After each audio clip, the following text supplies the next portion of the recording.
Championship. Dick Hanna, Believe in Nice. You know who else is super nice? Tyson Alger. He joins us in hour number 3. But hour 1 of Rip City Mornings on a Wednesday. It starts right now on 620 Rip City Radio.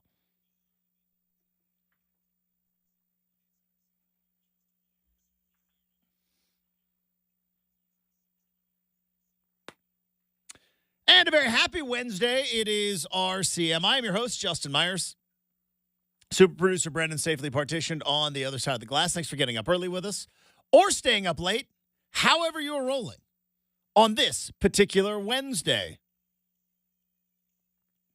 A lot of stuff to dive into on the big show today. As we say that each and every day, so much more football. It feels like every single day we get closer and closer and closer. We've done our countdown to kickoff. Obviously, NFL training camps are getting underway. More and more football news, which is more and more happiness for me. But we are going to live in the moment. We are going to live 10 toes down.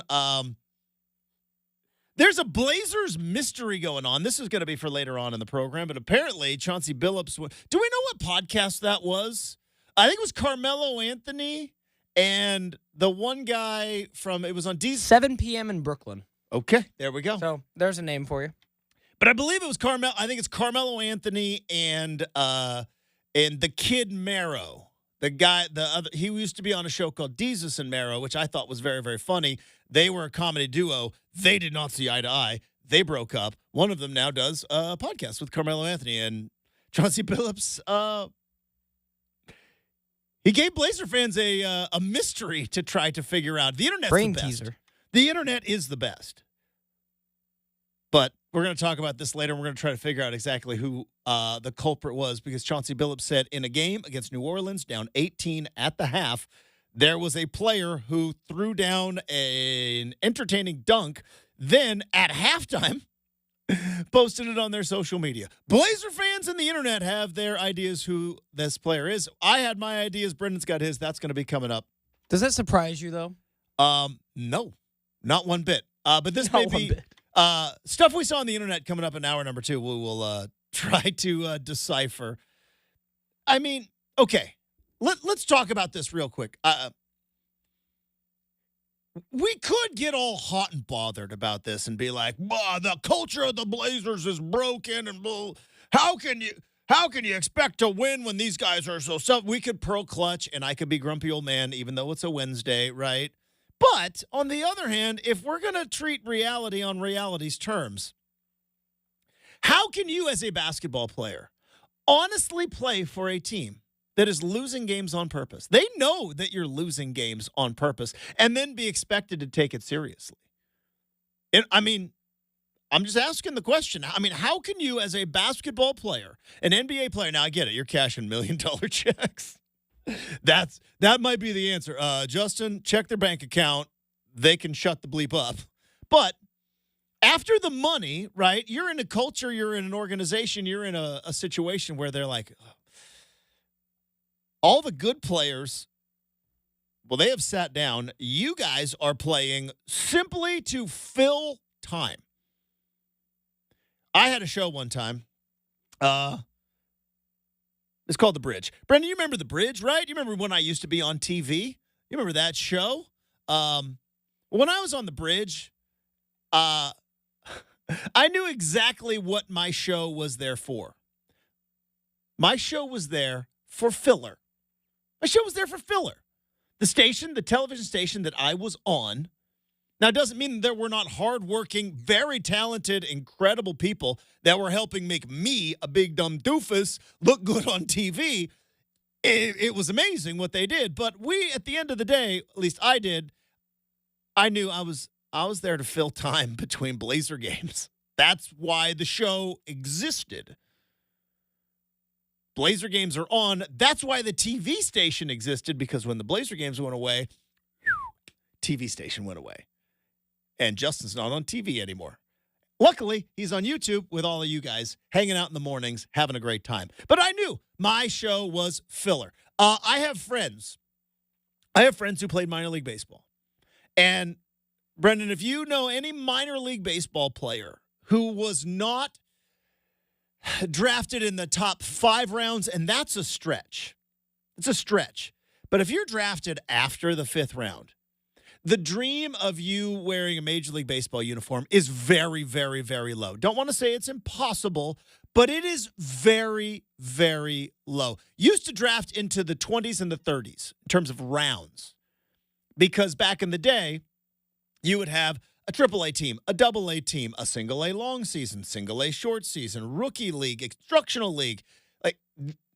And you ask any minor league baseball player, there comes a point in your minor league career where you get mentally to a spot where you're like, I am not going to the big leagues.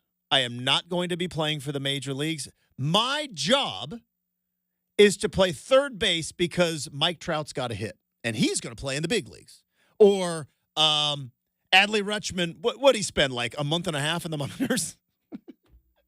His situation was unique because his first year was the year minor league baseball got axed for COVID. Yeah. But even still, because Travis Bazzana just got drafted number 1 overall. He's going to be in the minor leagues for a very short time. And he's so? Yeah. Number 1 overall anymore, especially out of college.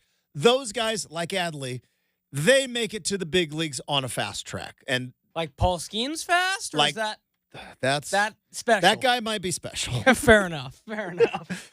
But point is, Travis Bazzana, Paul Skeens, Adley Rutschman, right? These guys, somebody's got to play third base. You know what I mean? Somebody's got to play third base. Adley Rutschman needs to get, when he was drafted number 1 overall and then went to the minor leagues, he's got to get X number of at-bats in the minor leagues to be able to get him ready to play for the big team. Guess what? Somebody's got to play left field. We can't just have him and the pitcher that might make the big leagues sit up there, and because nobody's going to pay to watch that game. That's why minor league baseball players exist. You get drafted after the 5th round. You are not invested by the big club. You are not likely going to make the big leagues. It's a harsh truth, but again, talk to any minor league baseball player, and they know this. It's kind of part of the deal. You are there. It's like the agreement is we need somebody to play shortstop while Adley Rutschman hits. We need somebody to hit 8th in the lineup while Paul Skeens pitches 3 innings. And we need somebody to fill out a roster so that these small-town baseball fans in Hillsborough and Eugene and Boise and all can show up to the ballpark, have a hot dog and a couple of beers, and we can all make money. And for that, you get one more summer in the sun. That's the deal. That's the deal they make. And most players understand it, figure it out, and then once they are done, well, then they stop and they move on with their lives and they start selling real estate or start, you just move on with your life. So why am I bringing up all this? Because there was a point where the Portland Trail Blazers, the players that were on the court, the Blazers had no future plans for any of these guys. The deal was you take up space, you burn time, we take the losses, get a better ping pong ball, and draft a guy who ultimately is going to lead the Blazers to success. So it is a bit unfair. Well, I don't want to say it's unfair. It's a fair deal. Like I said, you get paid. But I don't think it would be a fair criticism from me to sit here and wag the finger at the organization saying, see, and by the way, the Chauncey Billups haters, and they're still out there. I'm not one of them. But the Chauncey Billups haters, Brenden, they're going to use this, and they're going to be like, so, you got players? How did you not set the tone? Yeah, because these players, and we don't know who the culprit is. Again, we may do a deep dive, and we may do a research. We may have our Crackerjack research team. That's Brenden. Like he doesn't have enough to do. We're doing a show from Lucas Oil Stadium tomorrow. But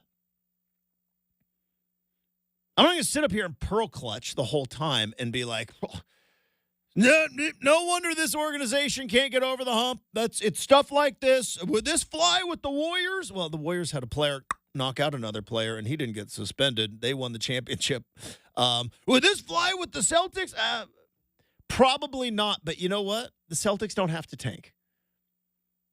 So it's one thing. They already did. They already did. When they were tanking, I'll bet you there were players checking their phones at halftime. Like, go look at Brad Stevens' first couple of years. There's a reason they were drafting number 3 both years to get Tatum and Brown. They were terrible. So when you see this story of Chauncey Billups going like, well, I got a player who threw down a dunk in the first half, and he posted it, I'm assuming on Instagram, posted it on IG at halftime, and it sounded like, Chauncey Billups was telling the story. One, it was fun. It is kind of funny. And two, it's like these kids, hey, these kids, what are you going to do? But I did see some Blazer fans like, see, figures, this is why it's an organization. No, I don't think you can sit there and tell, or not tell, but put out the product that the Blazers put out in terms of the tanking. And essentially, without saying, going like, we need you to lose these games so that we can get better players than you. And expect that player to take the NBA seriously? Now, that probably says that this player in particular is not going to have a future in the NBA. But, I mean, hey, take this game seriously. But if you take it too seriously, we're going to win, and we don't want to win. We need you to lose. We're actually, the only reason you're here is we got to put 5 guys out on the court. We would like to put 4 and really lose these games. We can't. The NBA won't allow us. So we got to put 5 guys out there. You're one of them. But I'm not going to sit here and pearl clutch on this one. To me, it's funny. Also, I do think we kind of overrate like the sanctity of the halftime locker room. Like, half of these guys are just in there resting, getting their feet, getting their legs out from underneath them, slugging some Gatorade, down 18. Yeah, so you grab your phone on IG. But it is tough to like wag the finger when you're like, also we need you to please don't post your dunks at halftime, but also can you lose on purpose because you're basically filler. All right. Coming up next, Oregon, the Duck, made a big splash at BIG10 Media Day, literally and figuratively. The Oregon marketing machine continues to churn it out. I have some thoughts, and I wonder, what did the Big Ten Snooty McSnootersons think when they saw that big old inflatable duck in the river in Indianapolis? We'll talk about that and a whole lot more next. 620 Rip City Radio.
All right, does the Big Ten know what's coming their way? No. Not in terms of football ability, but that is part of this. But does the Big Ten know what they got with the Oregon Ducks? Because they got a taste of it yesterday. Maybe for the first time, they've got a taste of the Oregon marketing arm and the aggressive nature of the Oregon marketing arm. I don't know if you saw this on the internet. Probably did. It was, as they say, it was all over Twitter yesterday. But Big 10 Media Day opened up in Indianapolis, Indiana, obviously. Oregon is not going to be featured, is not a featured team until tomorrow. That's why we're going, along with Washington.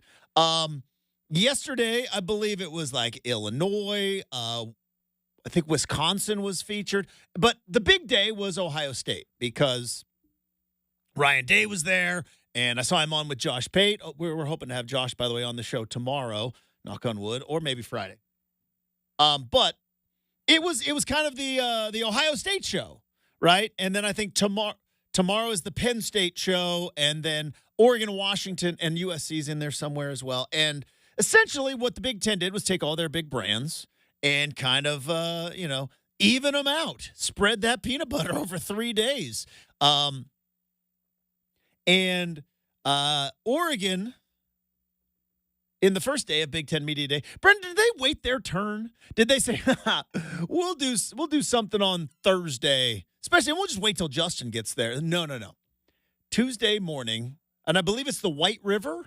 I'm not familiar with the waterways in and around the great city of Indianapolis, but I believe it is the White River. A big, giant, inflatable Oregon duck sitting in the White River. And all of a sudden, there's a post, there's another post, there's a retweet, there's another retweet. People are talking about it. And guess what?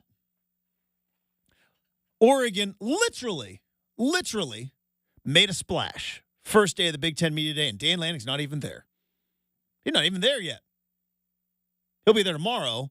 But Oregon puts up Brenden, this was talked about so much that my wife's partner in the law firm was like, hey, I need a selfie of Justin by the big inflatable duck because he knew I was going to Indianapolis.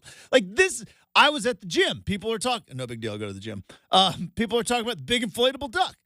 And a couple of things popped into my head. First, we have seen it over the years, but I think because this is essentially a 25-year marketing project that Oregon football has been doing. It's been 25 years. It started in around 1999, and it was more than just uniforms. More on that in a moment. But the USCs and the Washingtons of the Pac-10 and then the Pac-12s of the world were probably mildly irritated, somewhat annoyed, looked down their nose, but then ultimately were beaten down by, one, football wins and losses, and two, the fact that it's just like that's what Oregon does. Right? They put up billboards. They do flashy presentations with their uniforms. That's what Oregon does. Anything to get noticed. So I thought about this yesterday afternoon. You think USC and Washington are snooty. What do you think the upper crusts, the higher ups, the, as my wife calls them, the snooty McSnootersons of Michigan and Penn State and Ohio? This is college football royalty. We talk about the blue bloods, right? The blue bloods as a phrase goes all the way back to Spain because the bloodline for the royal family kept them so pale because, they didn't bring in any extra ethnicities into the family, and they became so pale you could see their veins. You could see the blue blood. That's how royalty back then, being pale was the best thing. It stinks now. You got to use SPF 50 in Hawaii, and it still doesn't work. By the way, still peeling, in case anybody's wondering. Still peeling from Hawaii.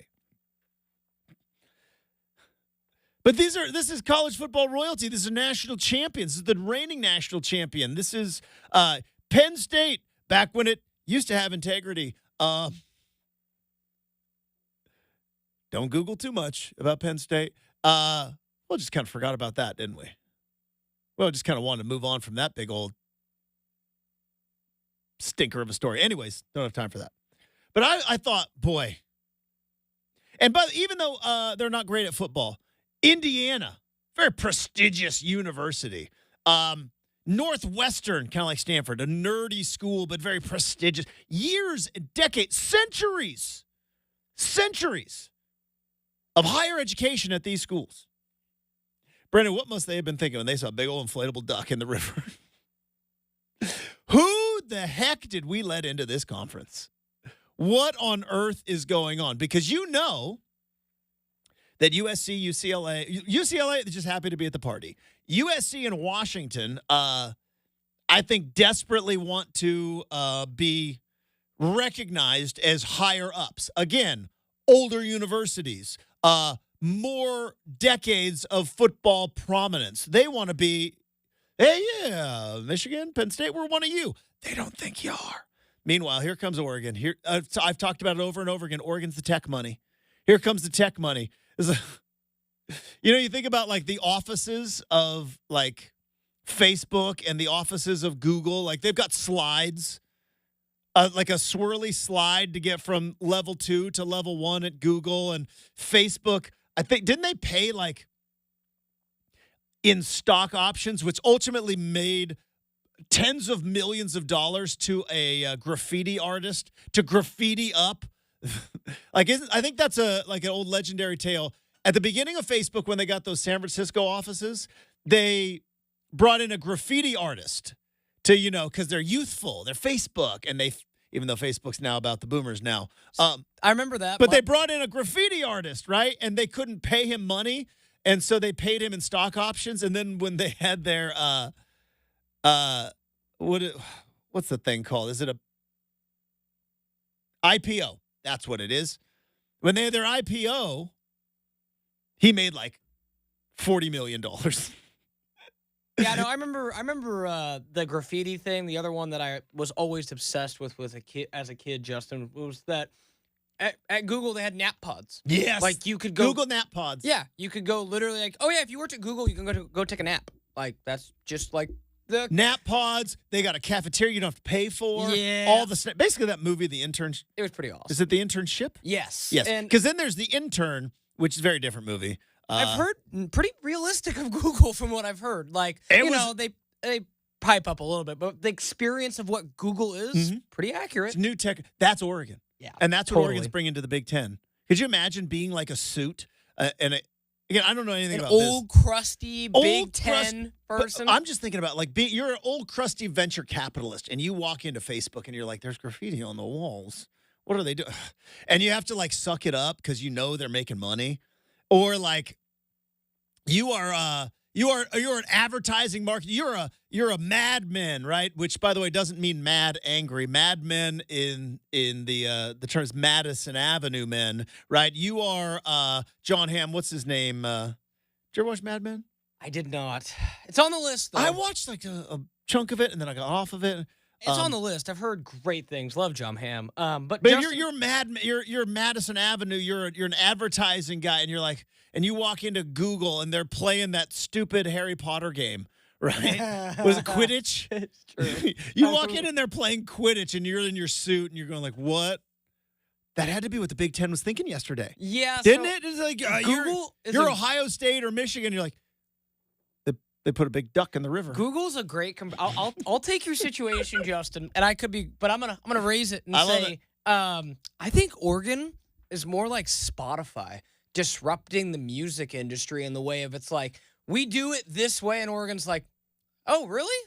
We don't see a need to do it that way. Yeah, we're gonna do it our way. We're breaking the wheel, for lack of better terms, and with NIL, Justin, you kind of have to look at them as like Facebook, Spotify. I mean, just start Uber. naming. It's Uber. Yes. Like we get taxis. They're yellow. Yes. They're dependable. It's like no, we Uber it. It's on your phone. We do something different, and it's like it's just being a disruptor in the space. And I think with everything we've heard with Oregon and NIL and Division Street and what they've done since they've gotten the Big Ten, I think everyone else is kind of playing catch up. Even looking at Mr. Ryan Day and Ohio State, man. I just wonder, and maybe not even the coaches, but like the boosters and the administration, and because again, this is everyday stuff at Oregon. We've lived it.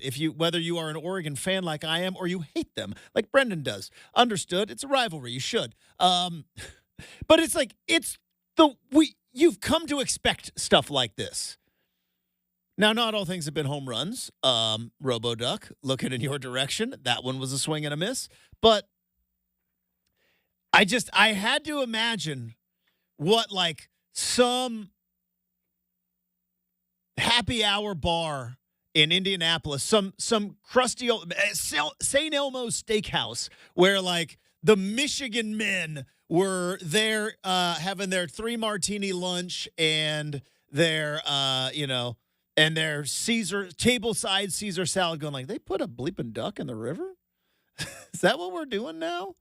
Is it? We used to be 3 yards in a cloud of dust, right? Yeah, we got some weird trophies like the old oaken bucket and the little brown jug and the Floyd of Rosedale. That's a pig. We got our weird trophy, but that's tradition. Guys, they put an inflatable duck in the river. That's all anybody's talking about. Who the heck did we let into this conference? And Oregon is tech money. They are the new wave of college football. And to Oregon's credit, as I said, they've been doing it for 25 years. And I know that I do a lot of pumping up Oregon athletics, because I am a homer. But you do have to take a look back and go, in the last 25 years, a couple things. One, nobody in college football has been better at marketing than them. Zero, zilch, none, nada. Now, it's coincided with some pretty good football, but not always. Not always. By the way, in the last 25 years, Washington fans and I think Oregon State fans will be more than happy to remind Oregon fans that O on the side of their helmet stands for 0 national championships. Washington fans love bringing up 1,487 uniform combinations, 0 natties, right? They love it. Where's the no natty guy at today? You know who I'm talking about. No natty. No natty. Still lives on. That guy forever. Until y'all buy one, it still will hold. No natty. Oh, man, that's a deep cut. Oregon State fans know who I'm talking about, though. But in the last 25 years, obviously, Oregon's played for a couple, has been in the mix for a couple, but never won a national championship. Won a handful of conference titles, sure. I think has been ranked number 1 like just twice. But has managed to build, and we're going to talk about it with Tyson Alger coming up in hour number 3, as they love to say down in Eugene inside the Casanova Center, the national brand. And I used to roll my eyes too, because I'm an Oregonian. And like, what do I care about this national? What about the fans here? Well, turns out big picture thinking helped along the way, because little school in Eugene, Oregon built up by the way, a lot of this swoosh effect in full play. I get it. I'm not sitting here saying that the athletic department down in Eugene is just such geniuses. No, there is a marketing arm in Beaverton that is helping along the way in lockstep. But Brenden, Nike is worried about building their own swoosh brand, right? Nike, I know that a lot of people think, well, Oregon, they just acquiesce to Nike. Nike does all this stuff, and they've got wings. They've just got dozens of people over there in Beaverton just thinking of stuff for Oregon to do. No. Nike, I'll say this. They're worried about selling running shoes right now and getting their numbers back up. I'll say this, Justin, is the casuals who like to throw that out there. Don't get me wrong. Nike is fine, but they have a little less burning cash than maybe 3 years ago, if you know what I'm saying. Yeah. So, just a little less liquid cash. And I do think it is a little bit disingenuous to what has become one of the best marketing arms in college sports, is the fact that over the last 25 years, names of people you don't even know thought of things. Now, Do they have a budget to be able to do things? Yeah. And does that budget come from Beaverton? Yes. Get it. But I was on with Chad and Dwight on Rip City Drive yesterday, and Dwight asked me, he said, what do you think it is? And I'll tell you, Oregon's ability to risk embarrassment in the spirit of marketing, I think has been one of their biggest strengths. Their biggest strength is their connection to Phil Knight. Not going to deny it. No two ways about it. Oregon's biggest strength, connection to Phil Knight. I believe Oregon's second biggest strength, more than Dan Lanning as a head coach, because, by the way, Oregon has won with Mike Bellotti. They won with Chip Kelly. They won with Mark Helfrich. They won with Mario Cristobal, and they are winning with Dan Lanning, right? There's got to be something more than just hiring the right coach, because from Bellotti to Chip to Helfrich to Cristobal, that's 5 coaches. By the way, they would have won with Willie Taggart had he stayed longer than a year. They would have. Yes, they fired Mark Helfrich, but Mark Helfrich won the Rose Bowl by 39 points and played for a national championship and coached a Heisman Trophy winner. Like, that tells you something about the organization and the institution, that 5 coaches along the way have managed to, 4 of them have won conference titles, one of which was real close in the last 2 years and is the favorite to win the Big Ten this year. Yes, Brenden. Well, to that point, Justin, I don't disagree, but why wouldn't they have won more titles with Willie or any other, like to your point, like obviously they promoted Mario, and it might have actually turned out to be, you never know the ifs, ands, but if that, does Mario stay as OC? Does he end up leaving? If Willie Taggart is the head coach of multiple terms, does Marcus Arroyo ever get the job? That's a thought of, so the butterfly effect with y'all's coaches has been quite fascinating. But the fact of the matter is that they haven't really. I mean, Taggart didn't work out because it was, but I don't still think it was a bad hire. Helfrich was not a bad hire at the time.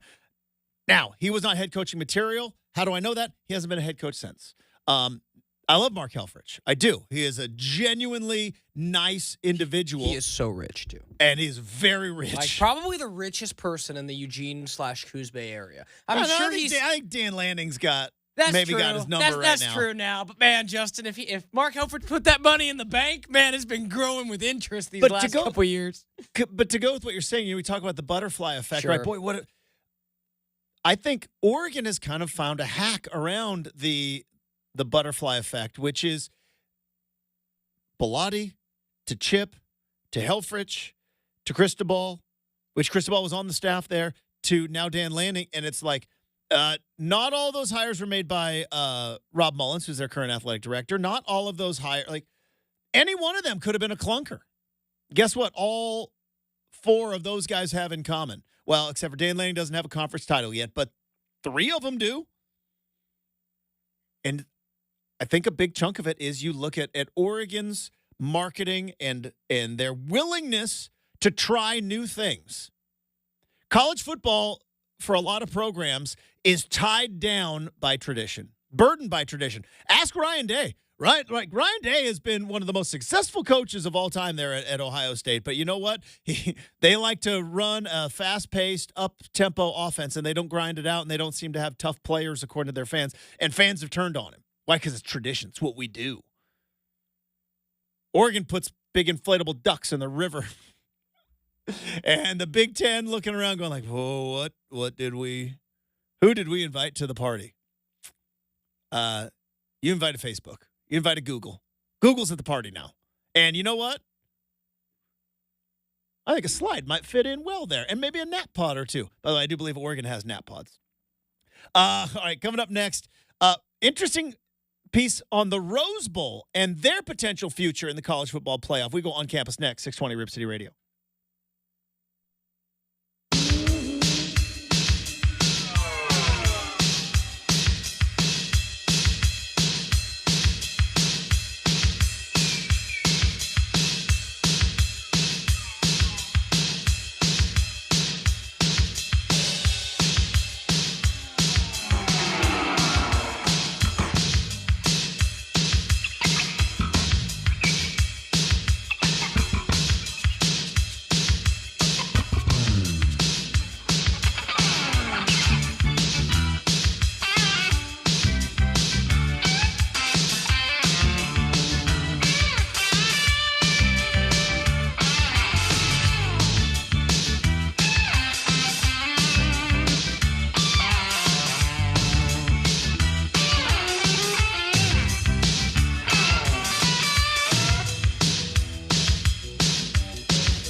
All right. I know we are still right in the middle of summer, but summer, sorry, kids that are up listening, summer is coming to a close, and the school year shall be upon us. And hey, it's important for students to have the tools that they need for a successful school year.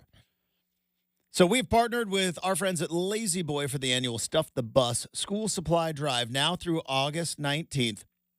Donate a backpack or 10 miscellaneous school supply items at any of the local 6 Lazy Boy locations. That includes Salem and Eugene, and you'll receive up to 25% off your Lazy Boy purchase. Some exclusions do apply. The Salvation Army will then distribute your donations to local families in need, and as always, thank you for your generosity. More details on the community page at ripcityradio.com. Also, another bit of news. I don't know if you've heard. I've mentioned it a time or two. We are very, very excited. Tomorrow morning, we are going to be broadcasting live from Lucas Oil Stadium, Big 10 Media Day, Oregon, Washington, Michigan, Maryland, Indiana, all featured tomorrow at the third and final day of Big 10 Media Day, and we are broadcasting live.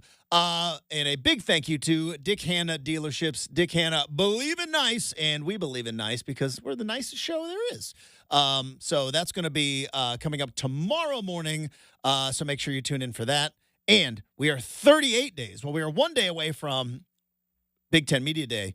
We are 38 days away from kickoff. We continue our countdown to kickoff here on the Big Show with a little on campus. Let's hit it.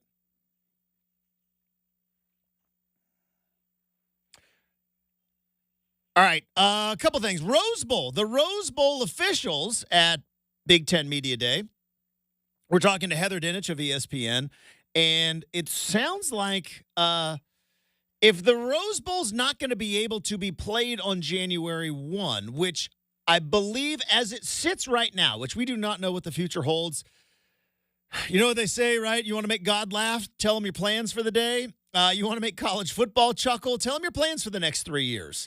Hey, what conference are you going to be in? That's funny. So we don't know what's going to happen in the future, but as it sits right now in the 12-team playoffs, the first round is going to be played, I believe, 2 weeks after the conference championship games. Conference championship games are going to be played that first weekend in December, then Army-Navy, then first-round playoff games, which are going to be on home campuses. Then after that, which I believe is the week after Christmas, or the weekend after Christmas, the quarterfinals are going to be played. The Rose Bowl is going to be one of them. Or no, that's New Year's Day. New Year's Day, my apologies. And that the week after that, in the semifinals, the Final Four, it's going to be played on a Monday, and then the next week after that for the championship game.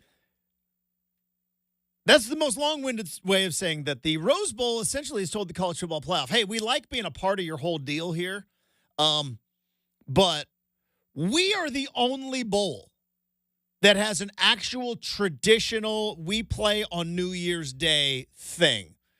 We've never wavered from it.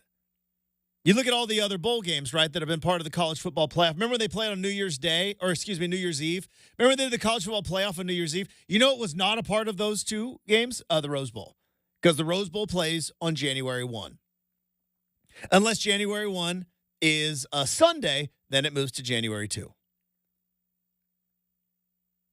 So the Rose Bowl has essentially told the college football playoff, hey, thanks for having us. We're cool being a quarterfinal game, which is a bit of a bummer because anybody that's ever been lucky enough to go to a Rose Bowl, we talked about it a couple weeks ago. It is magical on the day of the Rose Bowl. It's a bit overrated every other day of the year, but it is a magical bowl. But I wonder, Brenden, if the magic of the Rose Bowl is it's January 1. It's 2 o'clock West Coast time. It starts in the sunlight, ends under the lights, right? All the traditions that come along with it. It's a parade. It's a parade that happens before. And by the way, if you don't think the parade is a big deal, you're not paying attention. You haven't watched cable TV when you talk about how many dollars go into those flowers and floats each given year, man. And the time. Isn't it nuts when you think about all of the changes that's going on to college football, right? And with TV money and everything else. The Rose Bowl is essentially locked into a day and like, yeah, we can't. This is the day we play. Why? They could always I don't know if you know this big old parade we run, but it's the biggest thing other than Thanksgiving Day parade. It is. I believe it's the second biggest parade in America after the Macy's Thanksgiving Day parade. The Rose Parade is huge. Millions and millions of dollars.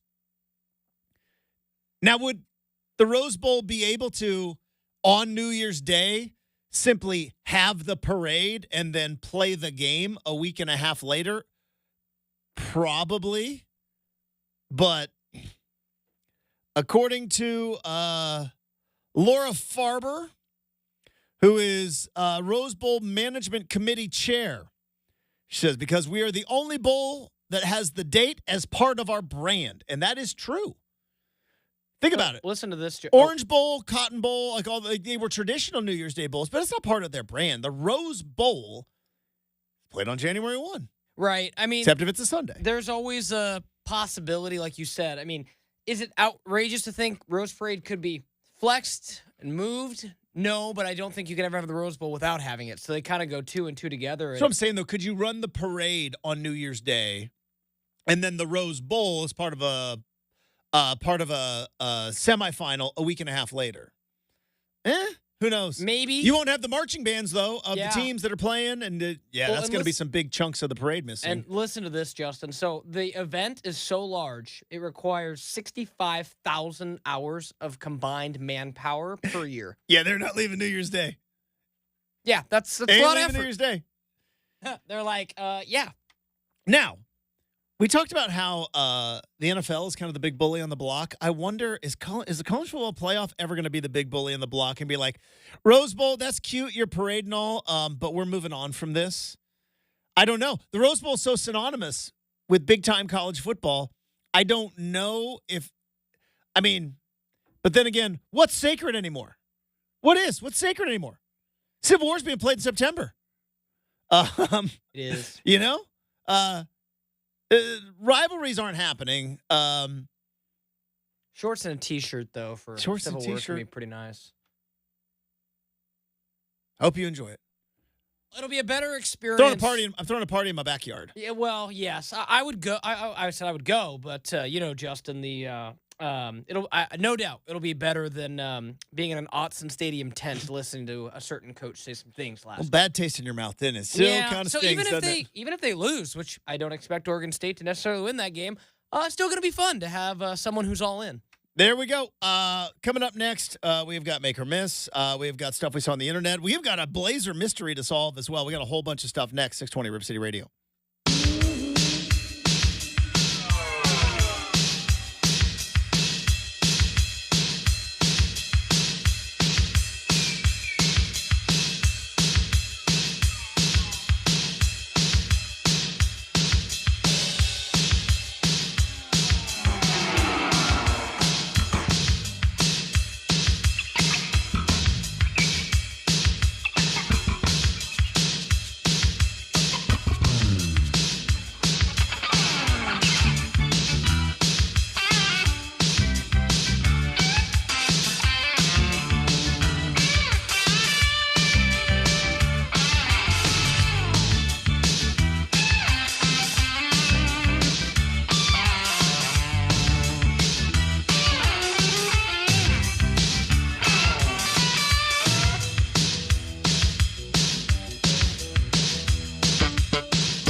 It is 7 a.m. on a Wednesday morning. Justin Myers with you. NFL training camp's underway.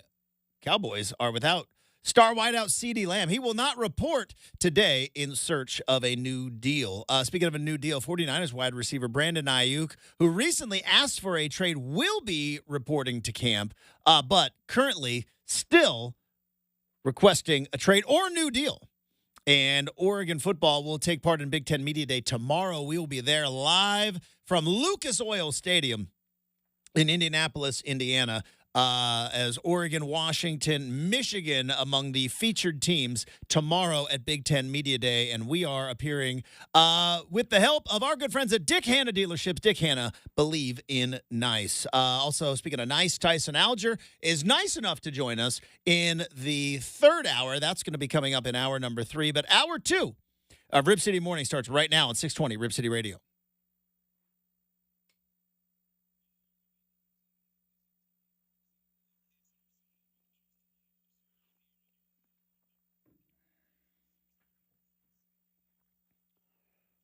All right, 20 minutes from now, we have got Make or Miss.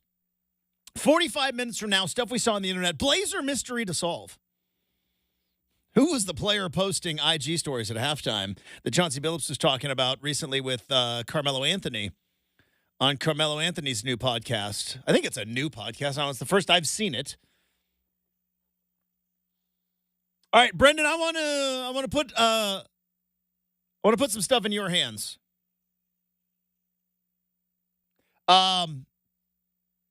NFL news and notes. I got 3 options. If I manage to become pithy, which I believe means short and to the point, in the next couple of moments, we might get to all 3 of them, but we all know that's probably not going to happen. I'm a bit long-winded. So I've got 3 NFL stories I do want to get to. I'm going to put you shall be the voice of the listener right now. And I'm going to let you choose. Here's the 3 that I want to talk about. 18-game NFL schedule. Brenden Ayuk reporting to training camp even though he is requesting a trade. How awkward is that? Or Joe Burrow's new haircut. Those are the 3 I want to talk about. You shall be the voice of the listener. What's top of mind to you? Joe Burrow, okay. Probably. Has Joe Burrow gotten to the point where he is Brad Pitt good looking? Hear me out. Here's what I mean by this. Or David Beckham good looking. There is a level of good looking with dudes, and I am secure enough in myself to know when there is a good looking dude.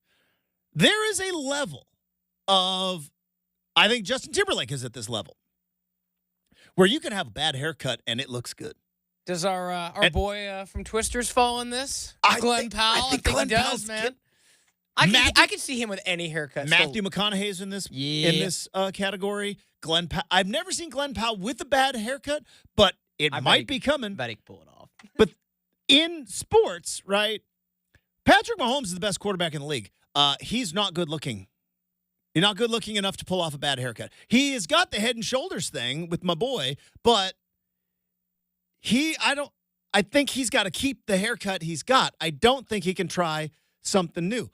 Joe Burrow has had, let's be perfectly honest, some bad haircuts. In the year 2023, he kind of had the 1998 boy band look, which I'll admit I had at one point in my time too, which was the long hair parted down the middle. You know what I mean? Like some guys, like you grow the long hair, you slick it back, it kind of looks good. Part it down the middle. Now he has gone buzz cut bleach blonde, again, a style that I had in 1999. Eminem was a very big deal back then. We all just decided we're getting our hair bleached. It's a thing now. Is Joe Burrow good looking enough to pull this off? Because like I said, Brad Pitt has had some bad haircuts, but he still is able to pull it off, right? Because it's Brad Pitt. McConaughey is in that league. He can have a bad haircut or can buzz it, shave it, do whatever he wants. Could grow a mullet if he wants to. Matthew McConaughey's good looking enough to pull it off. I don't know if Joe Burrow's is Joe Burrow pulling this thing off? This bleach blonde hair thing? Is he pulling this off? What's going on here? It's not my favorite look. What it must be like to be that rich, famous, and young, because this is the young man's game, still has hair on his head, to be that rich, famous, and young, to just be like, yeah, I'm going to go buzz cut bleach blonde for the next month or two, and nobody is going to make fun of me. That being or make fun of me to my face. That being said, sorry, Joe. It's cool, but it's like doesn't quite compare to Aaron Rodgers showing up a couple years ago looking like what's his name from Con Air, the full hair, like when Rodgers had his long hair and had the full tank top, just like Nick Cage's character. Like that's still my favorite training camp look. Or this one's up there. Like you remember a year ago, like when Jimmy Butler came to the Heat training camp with his whack hairdo. That didn't last very long either, surprisingly. But, I throw it up there. It's solid. I like Joe Burrow, but I don't know if the bleach blonde's the move. I don't think it is either, but I don't know if he's at that level of good looking, but he's definitely at that level of fame and confidence, because that's what it is, right? My haircuts are now limited. Why? Because the old power alleys are getting deep. My forehead's turning into a pitcher's park, Brenden. It's like T-Mobile Park up here, right? We got deep power alleys and a bit of a bigger forehead. Not quite the Polo Grounds with that deep center field, but let's just say you're going to have to really muscle into one to pop it out. But so my haircuts are now limited. And when my haircuts were not limited, I was never in the Joe Burrow, Matthew McConaughey, Brad Pitt level of, hey, I'm either rich enough, famous enough, or good looking enough to pull this off. But he's definitely trying something. I mean, he's going maybe for it's it. Do we ever think about this? Jamar Chase is all peeved. He hasn't been paid yet. Is Joe Burrow making a statement for his boy? I don't think so. Can I tell you? Because I think the owner, again, if I was Joe Burrow, I would just have some thoughts, because you let Joe Mixon walk in the offseason. Uh-huh. You told T. Higgins, yeah, we're not going to pay you. Have fun with the franchise tag this year. Exactly. And Jamar Chase, like, where's my deal? And Mike Brown said, yeah, we'll get to it. We're going to get around to it. Yep. We got other guys to pay. We talked about it, Justin. Basically, like up until Joe Burrow got there, maybe the cheapest organization in the NFL. Then it was like, hey, you guys are going to have to spend because you got a dude. And now it's like, just keep an eye on the Bengals this year. That's all I have to say. I definitely will be keeping an eye on the Bengals. I mean, you obviously as will. an AFC North. But yes, also goes back to my point that I made before the draft, right? Which was when Caleb Williams was. He never really said it, but I think like his camp, and I think his dad even was like, he's not going to play for this team. He's not going to play for that team. And I heard people with, obviously it's their opinion. I disagree with it, where it's like, yeah, you go to a bad franchise and completely derail your career. It's like Joe Burrow went to the Bengals. The Bengals, Brenden, you just said it, historically the cheapest franchise out there. It just took them 2 years ago to build an indoor practice facility. Forever and ever and ever, November, December came around. It didn't matter if they were playing at Dallas. The Bengals were practicing outside because they did not have an indoor practice facility. That's how cheap they were. They had to cross a fairly big thoroughfare just to get to their actual practice facility.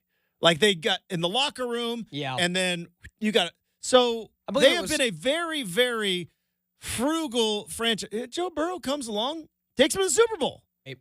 The Bengals in the Super Bowl. Not, which is mind-boggling, but you're right. And I think that, it'll be interesting to see what happens with them because, we've talked about how important it is to have a quarterback, but, I don't know if you can change the cheapness of an owner and, it's a lot of money you got to commit to, not only, you paid Joe Burrow, sure, but they were like, yeah, we don't need Joe Mixon. Yeah, T. Higgins, we'll see.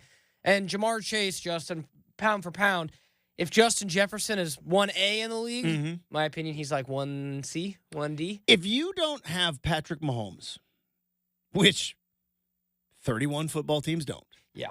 If you don't have Patrick Mahomes, can you win at a big level with a quarterback that's getting paid over $50 million?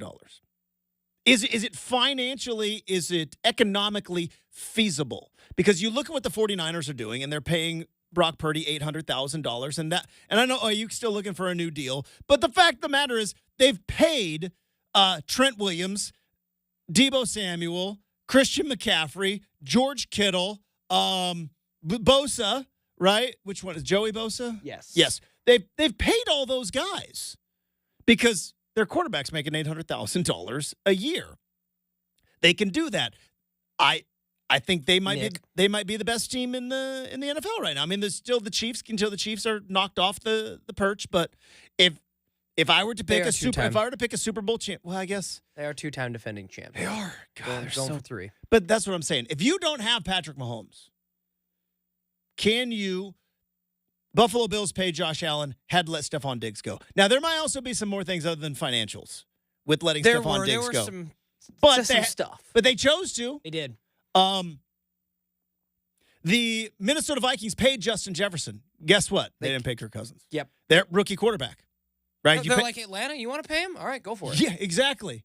We're going to pay Justin Jefferson, and then we're going to hope Sam Darnold can get him the football. And if he can't, well, this kid from Michigan, we're going to try him out. So, you know what I mean? Who on earth is Chargers with Herbert, Joe Burrow, the Browns? Any of these teams where their quarterback is, and we saw kind of Trevor Lawrence kind of take a step back a little bit last year, and he's getting paid a lot of money. Tua's getting paid a good amount of money, even though he's still he's got Waddle, he's got Tyreek Hill. Tyreek Hill's so good. But I think, but you know what I mean? Like, I just wonder if you don't have Patrick Mahomes, can you win a Super Bowl paying your quarterback more than $50 million a year? It hasn't been proven. Well, Stafford was making a good chunk of money. He was. Stafford, that's the one. He was making a good chunk of money, and they did. But the Rams, they cut the future, out. Yeah. They cut out their kidney in order to have. It was. Don't blame them, by the way. No, but you remember you and I sitting there going, they don't pick again the first round to win. Don't care. Still haven't. That trophy's still real shiny. It does. Right over there. All right. Hey, bit of a flip. You didn't know this, but this is actually going on behind the scenes. So Brendan's finding out just like the rest of you. Tyson Alger needs to bump up an hour. So Tyson's going to be joining us next on the other side. So Tyson Alger from the I-5 corridor joins us next, 620 Rip City Radio.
All right, for the sake of one, we love this guy. Two, he's been very generous with us over, I don't know, the past 3 years with his time on this particular date. And three, for the sake of molding the minds of the youth. Tyson Alger has moved from his normal spot, which is at 8:20 on Wednesday, to right now because the kids need some leadership, they need some guidance, and Lord knows they're not going to get it from me. So Tyson Alger is going to be doing that in an hour. So he joins us in a very special 7:20 edition of Tyson Alger on Rip City Mornings. Tyson, good morning. How we doing? You know, the lighting out at this hour is it's so much nicer than an hour later. I feel like I've been missing out by not it being in the 7:20 slot for the last few years. I'm doing good, Justin. Thanks for being accommodating. It's no problem. By the way, even earlier, every once in a while, I will get on I-5 South, Tyson, and I will see the sun rise above Mount Hood. And by the way, it just takes your breath away. I don't know if you're ready for that level of commitment in terms of when the alarm goes off, because it's way earlier than you want to. But I'll tell you what, it is breathtaking to see that sun come up behind Mount Hood. Unfortunately, then the fall and the winter hits, and you don't see anything for like 2 hours. Yeah, I'm not looking into like experimenting any further than this at the moment, but I'll take your word for it. Sounds good. All right. A lot of stuff I want to dive into, especially about your post last week with Dan Lanning. I have some thoughts on this, but I don't know if you saw this yesterday, Tyson, because I know you are working and trying to mentor the future journalists of our great region and country. But Oregon put a big old inflatable duck in a river yesterday. Did you see that story? Yeah, I did see that.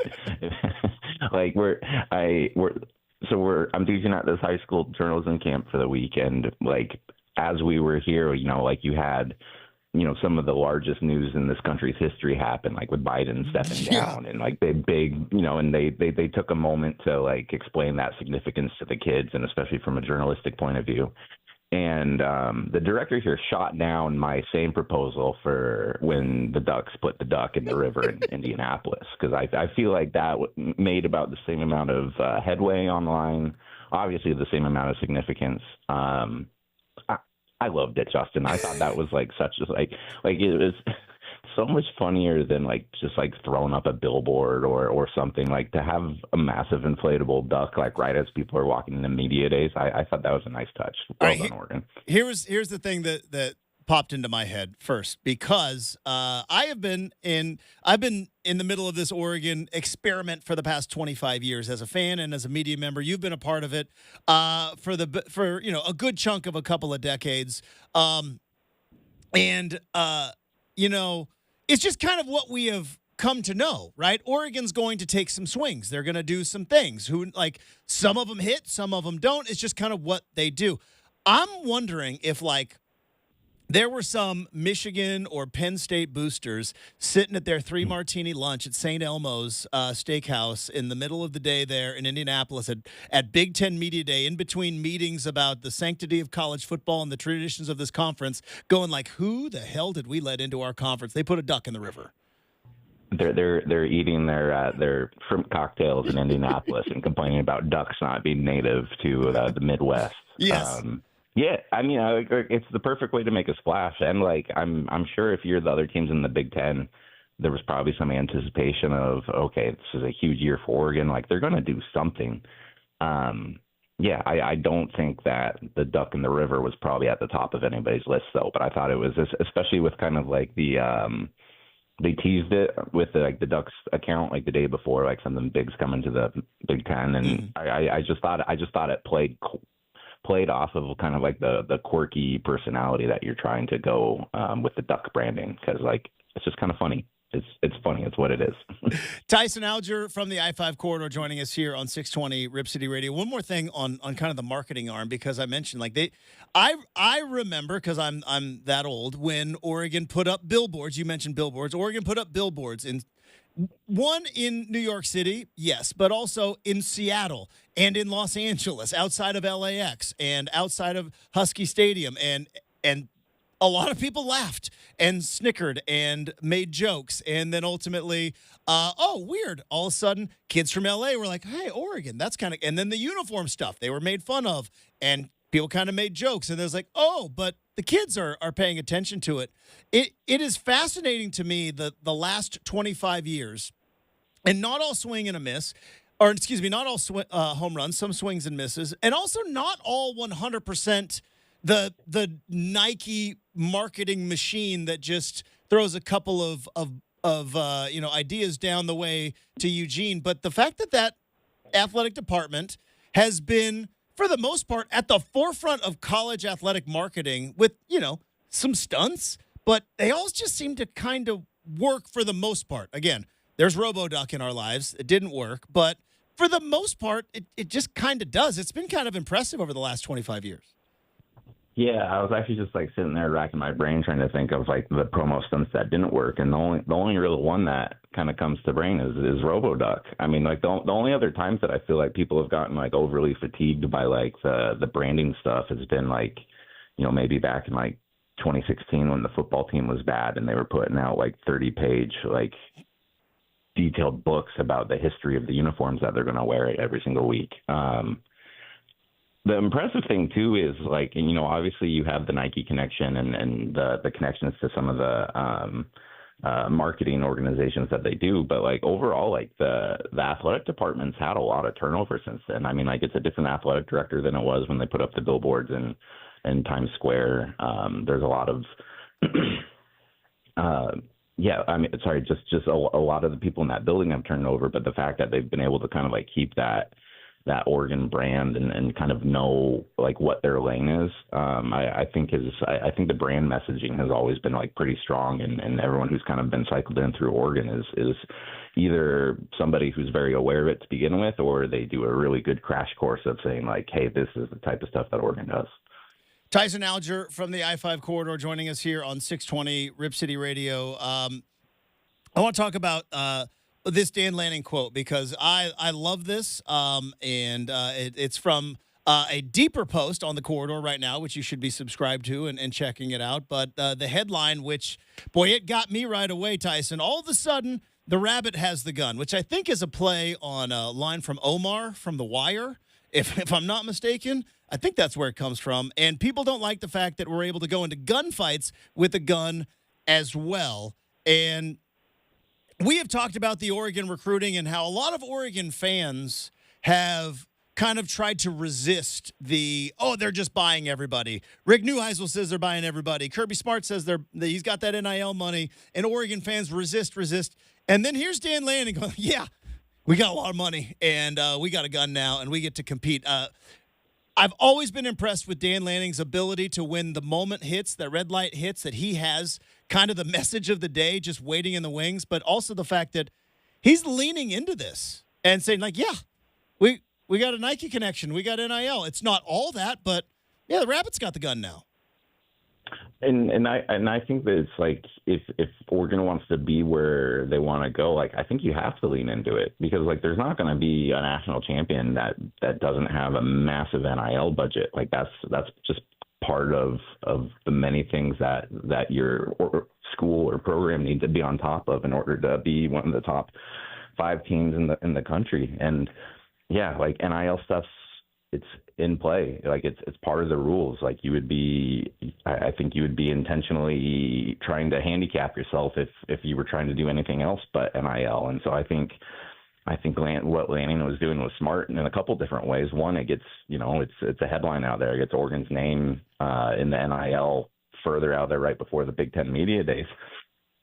But it also is just like, if he comes out and says it, like, how's anybody else going to, like, come back and be like, yeah, well, you guys are paying players. It's like, yeah, so what? Like, that's what we do. It's a professional organization. It's a program that's trying to be one of the Ohio States, the Alabamas, the Georgias, the insert other team name here, who is going to compete at the highest level because they utilize every resource available to them. I think Lanning's just a realist, and he knows Oregon's place in college football, and he knows that like they're pretty confident in the way they're going about doing it. After seeing your article and then also seeing some things on Twitter and some interesting quotes from a potential recruit, I kind of had this epiphany, Tyson, because I probably was one who wasn't completely resistant, but was like, they're not entirely buying everybody. There is definitely a system and a structure, but how dumb is it of other fan bases or even other coaches to basically say, yeah, Oregon's got an unlimited NIL budget? That's like going to me in college and be like, you don't want to go to that party, Justin. They've got unlimited beer and hot chicks. That's all. You don't want to go there, right? You want to go to our party because we are about substance. They only have unlimited beer. They don't even charge you for it. There's the best looking girls there as well, because I did see one recruit put out like, unlimited NIL, huh? Like, other coaches are kind of recruiting for, or even Rick Neuheisel was recruiting for Oregon by telling 17-year-olds, hey, just so you know, you don't want to go to Oregon. They have an unlimited NIL budget. Do they know what they're doing? Yeah, and, there might be some gamesmanship there. And this is something that I asked Dan during our interview, and I didn't quite make it into the story, but I was asking him, what would be the benefit of other coaches saying this? Obviously, I don't think Oregon's upset about the headline going out there of Oregon has money. Oh no. Oh darn. Shoot, you got us. But he was saying that, those headlines come out and he does get a lot of texts from recruits of being like, hey, what about that unlimited NIL money? And the fact the fact of the matter is Oregon does have really good resources. Oregon does have a lot of NIL money, and it's not hiding from that.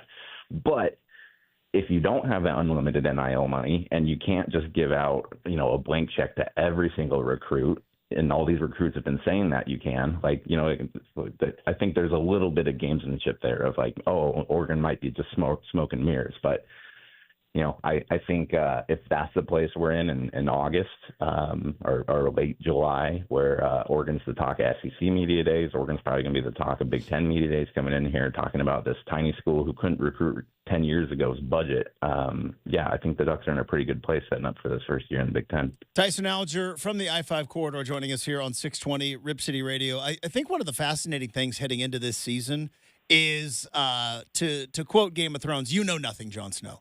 We know nothing heading into this season from what is the committee going to be looking for to make the playoff.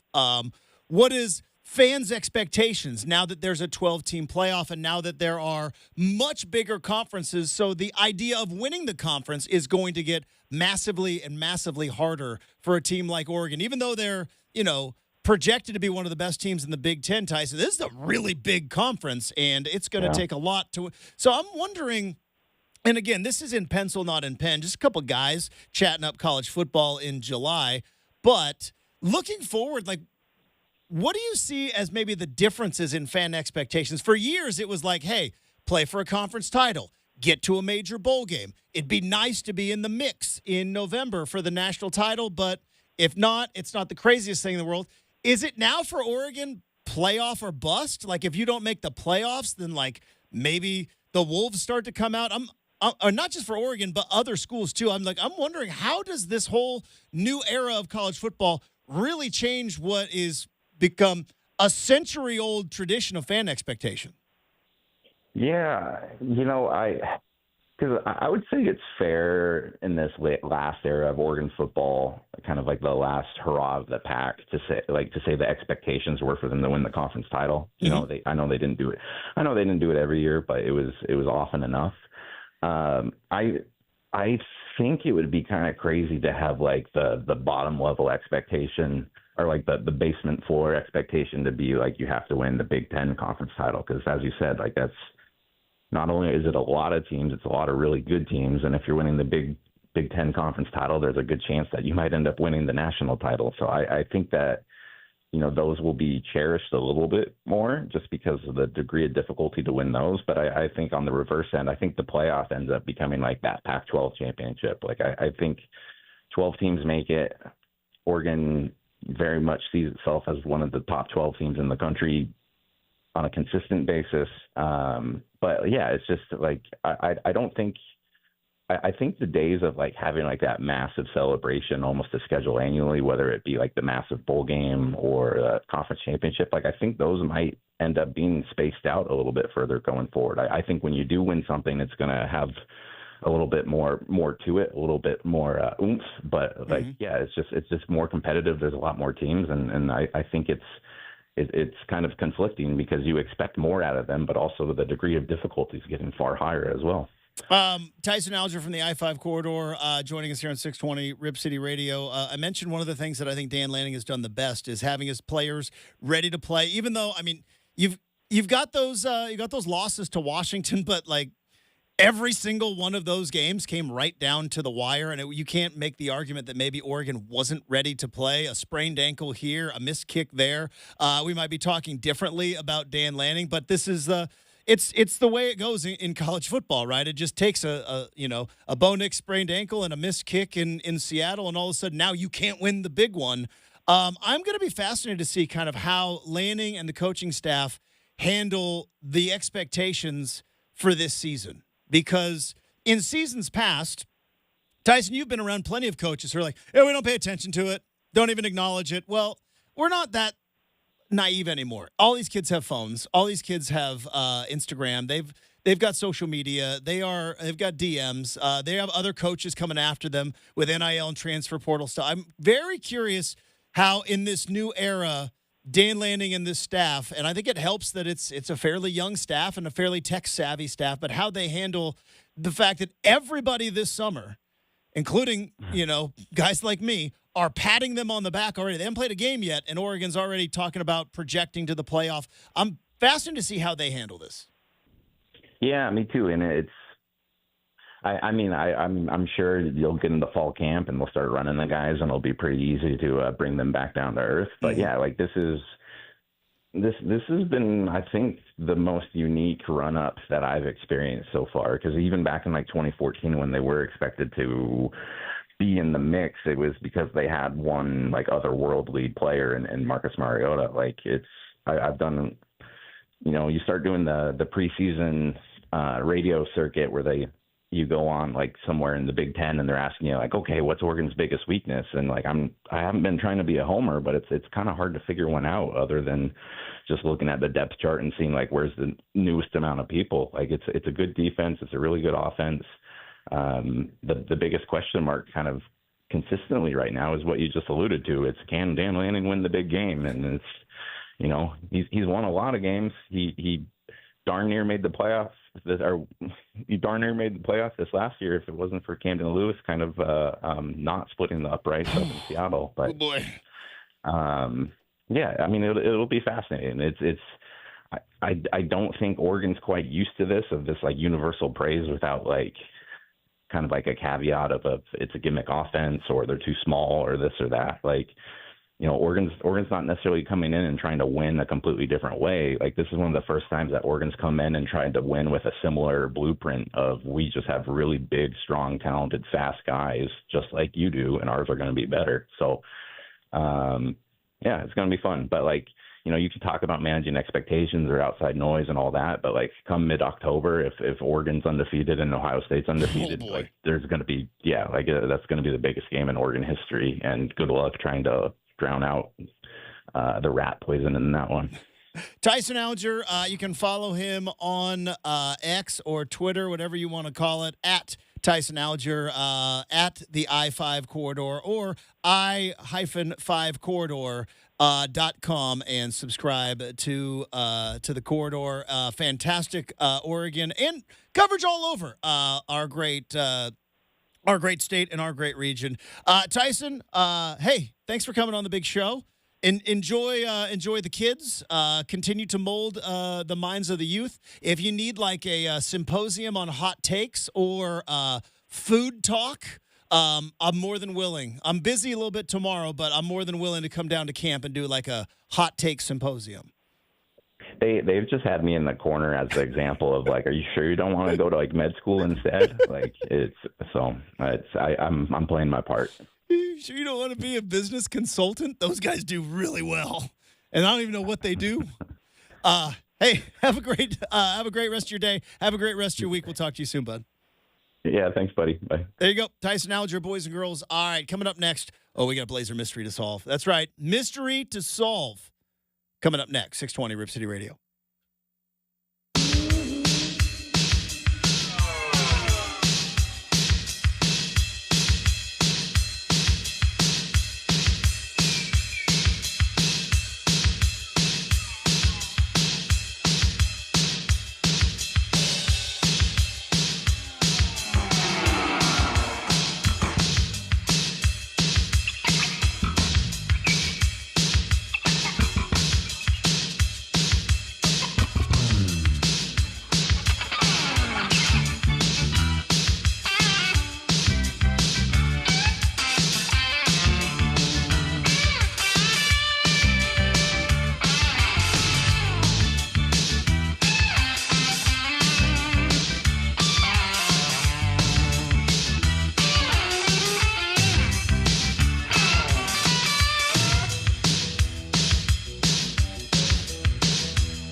All right, time to wrap up hour number 2. Big thanks to Tyson Alger, who joined us last segment. A lot of great stuff about Oregon football. Yeah, that is what a Brenden. What a 4 days if you are in media, right? Biden has dropped out of the race. The whole we have had a week and a half of maybe some the most historic things ever, right? Trump nearly assassinated. Biden drops out of the race in July after winning the nomination. And it's like, sports reporters. There's a big inflatable duck in a river in Indianapolis. But you know what? You got to balance it out. It's the yin and the yang. Can't be all, hardcore all the time. Every once in a while, you got to talk about, big inflatable duck hanging out in the river. So big thanks to Tyson Alger. So that means we move Make or Miss up to hour number 3. RCM mailbag coming up as well. But we got a mystery to solve. Let's do this. Let's solve this mystery. So this is stuff I saw on the internet. Carmelo Anthony and the Kid Mero have a podcast. What is the podcast called? Something in Brooklyn. I clicked out of it. All right. Brenden clicked out of it. But do we have the audio? Okay. Perfect. So that's neither here nor there. The name of the podcast, not important. It's not going to be a podcast in like a month and a half. But Chauncey Billups was on there, and he was talking about, today's players and what it's like to coach players of today. And now the curse words are bleeped, but they're just, it's 7:47 in the morning. Coach Billups gets a little comfortable, as I would and as any of us would. Yeah, we double-checked just to make sure. He gets a little comfortable with Carmelo Anthony, but telling a story of a Blazer game. Now, we don't know when this game was. Do we know if this... Well, anyways, you can do the math, right? We'll couple seasons. Let's do the audio, and then we'll do our mystery. We'll put on our Encyclopedia Brown hats. By the way, that's a timely reference. Here's Coach Billups on with Carmelo Anthony and the Kid Mero.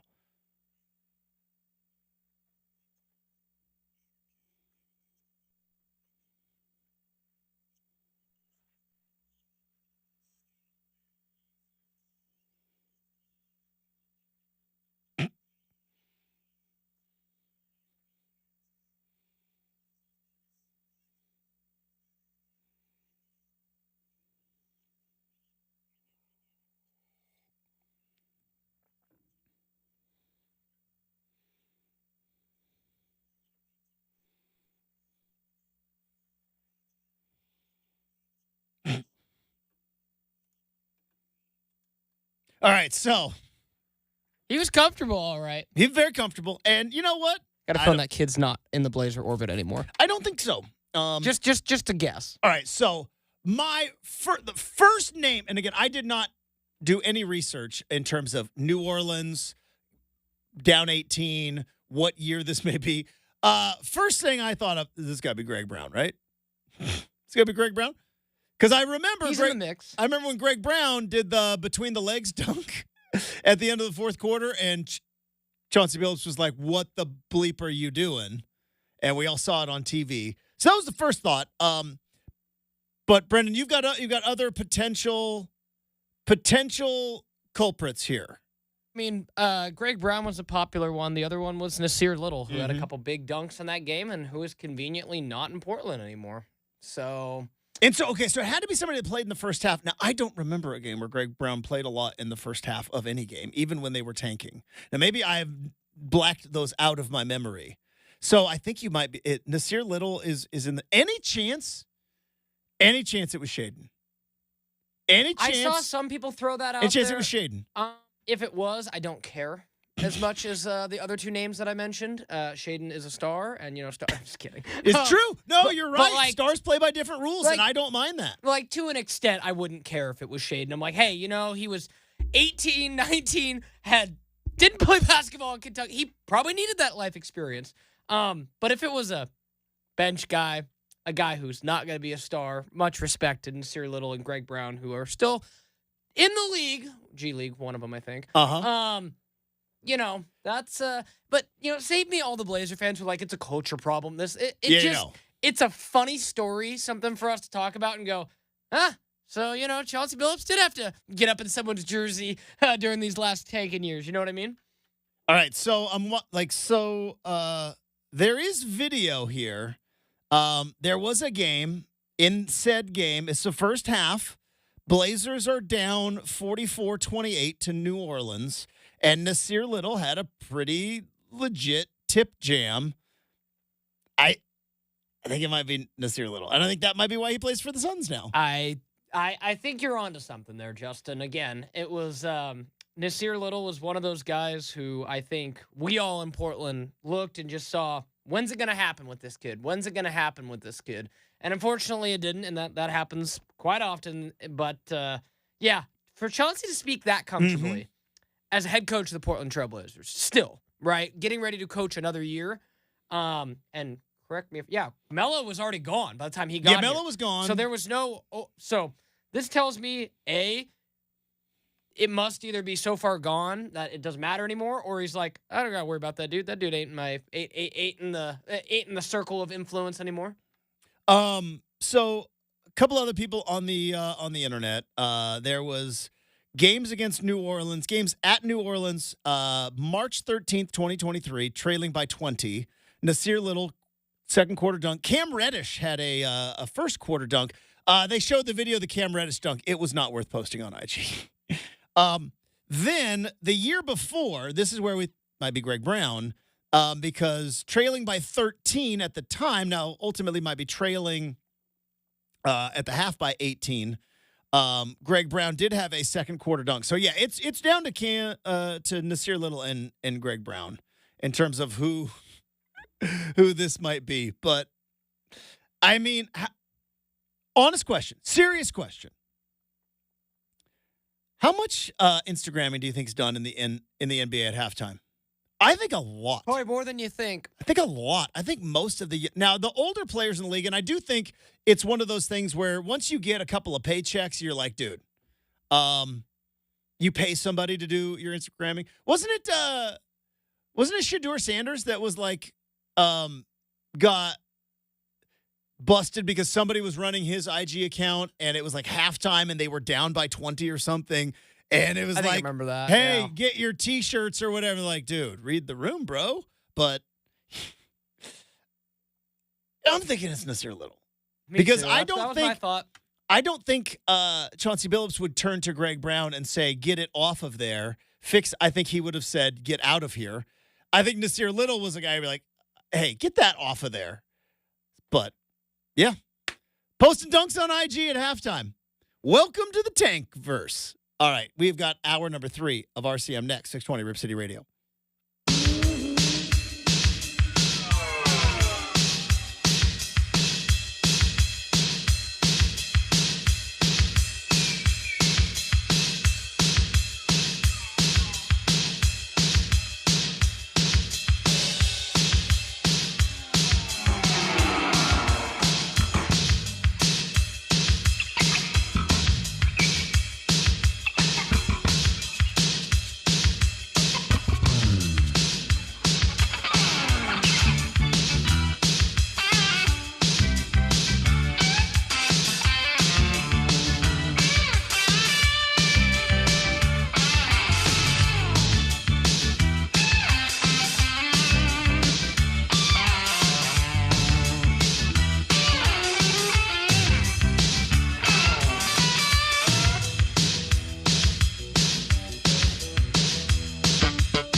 It is 8 a.m. on a Wednesday morning. Justin Myers with you. NFL training camp's underway. Cowboy star wideout C.D. Lamb will not be reporting today in search of a new deal. 49ers wide receiver Brenden Ayuk, who recently asked for a trade, though, will be reporting for camp as he will continue to get his paychecks as he also searches for a new deal or a new team. Oregon was part of a new conference. That's the Big Ten, and they will be featured in BIG10 Media Day tomorrow from Indianapolis, Indiana. We will be live from Lucas Oil Stadium for the show tomorrow. So look forward to that. And a big thanks to Dick Hanna Dealerships for providing us the road to Big Ten Media Day. Hour number 3, though, here on a Wednesday starts right now on 620 Rip City Radio.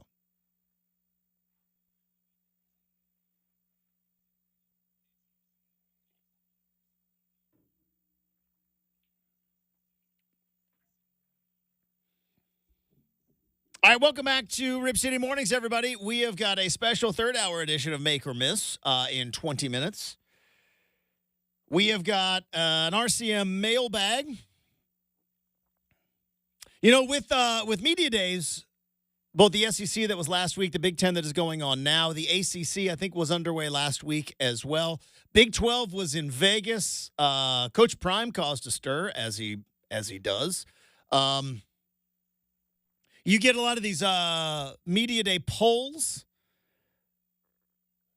I saw Dylan Gabriel and Tez Johnson preseason All Big Ten, which again I love the preseason all conference teams. It's like we think you're going to be really good,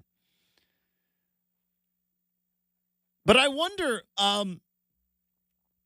what is ultimately going to happen to the top 25 poll in college football now. Like now that we have a 12-team playoff, right? You got a 12-team playoff. And with that, the top 25 kind of is irrelevant. You might be saying, Justin, ever since they went to a 14 playoff and a committee picked the 4 teams, the top 25 has been irrelevant the entire time. I disagree. I believe that for the past 9 seasons,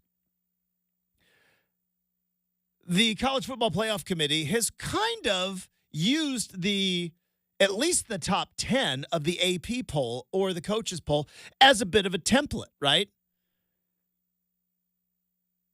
Let's look at the AP poll. Let's see who's in the top 10. We agree, disagree, shoot ladder. And here is our poll. But they're always pretty much in lockstep with the AP poll. And I wonder now that you're going to have 12 teams, you're going to select 12, what's ultimately going to happen with the AP poll is still going to be there.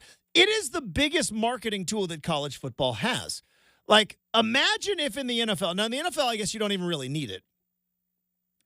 When, who are the Chiefs opening up with this year? Are they open up with the Raiders? But you know, in the regular season, when the Chiefs play the Bengals, you don't need to market that other than, hey, Chiefs are playing the Bengals. This is a pretty big game. Ravens week 1. So even better. Chiefs, they play Thursday, being the champs, play first Thursday. Chiefs, Ravens, week 1. Like you don't need to market that. But in college football for a long, long time, because I've always hated the preseason poll. I was like, it's the dumbest thing ever. Especially it's even dumber now with transfer portal. It used to be like, hey, do you return your quarterback? How many players do you have coming back? Well, you're not there, AP writer. You're not at practice. You don't like. And now with the transfer portal, but the reason why it's always been around is because in that week 1 matchup, you get to say, hey, a battle of number 4 versus number 7. And it's put those numbers by them. And us, consumers, go like, well, that is a very big game. I shall be tuning in. The NFL doesn't need that. But in college football, it's always kind of helped. But there's a broken egg to that omelet, right? Which is, you ever had a teacher that said, hey, everybody starts the semester with an A, and then all you have to do is just keep that A? It's a good thing in theory, But in college football, it doesn't quite work because you get these teams that get the preseason ranking very, very high, and then most voters and committee members don't like to admit that they're wrong.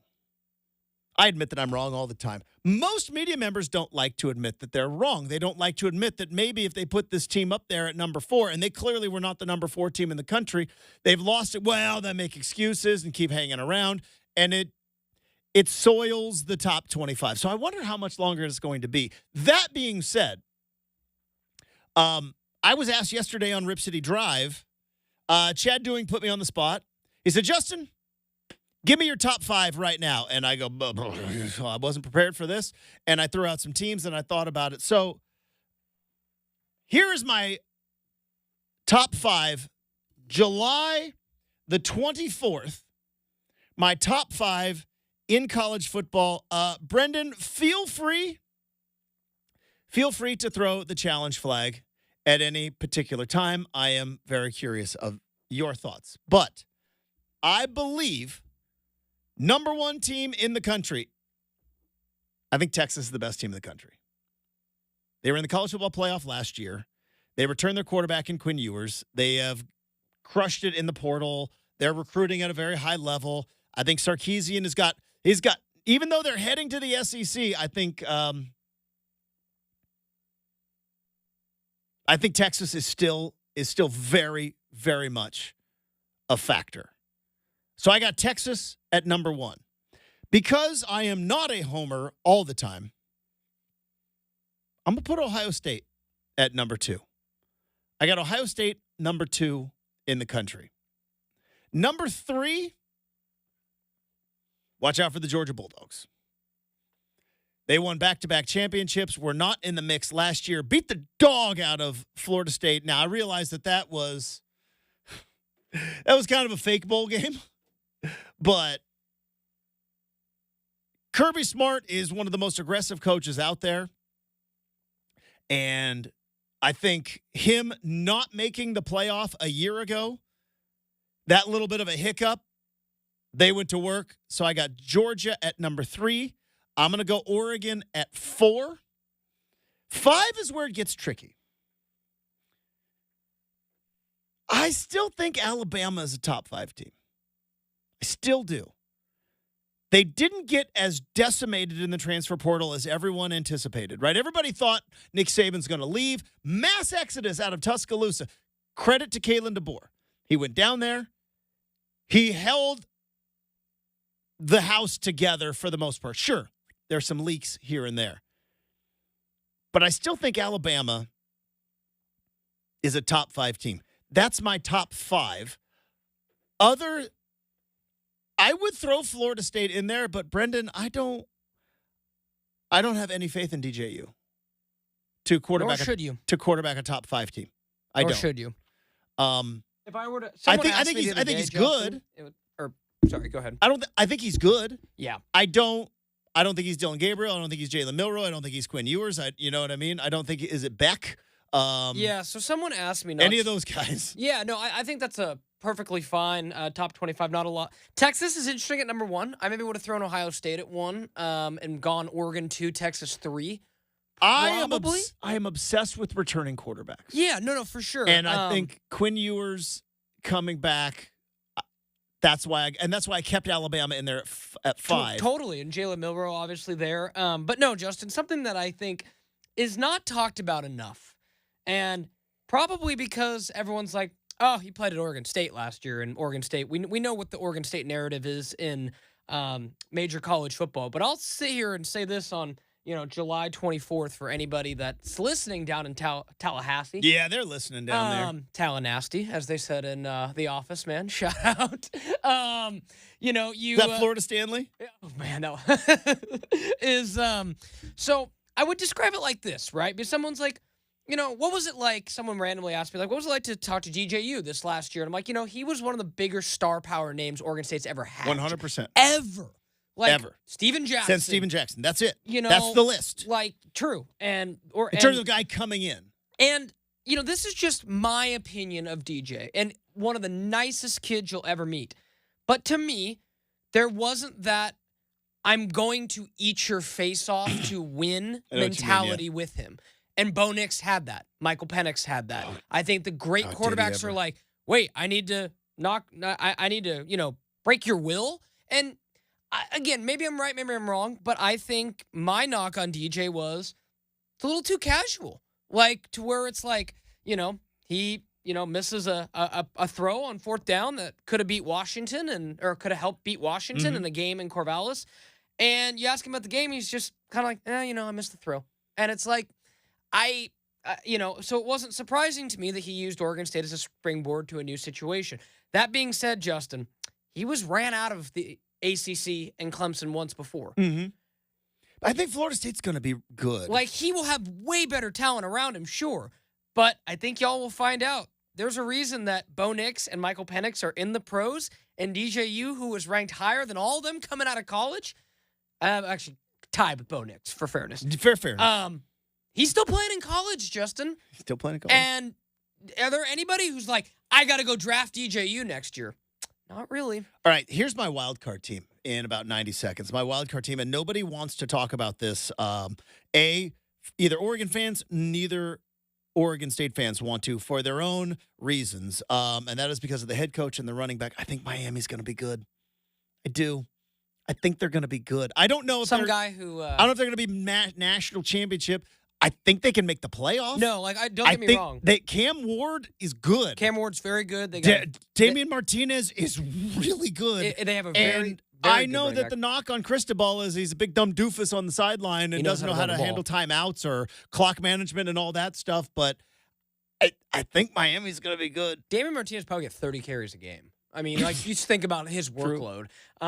So there's that. And Justin, it must be nice to be down in Miami and not have to come back to Corvallis to settle a legal dispute. So did that thing get dismissed? Yes. Did it get thrown away? Yeah.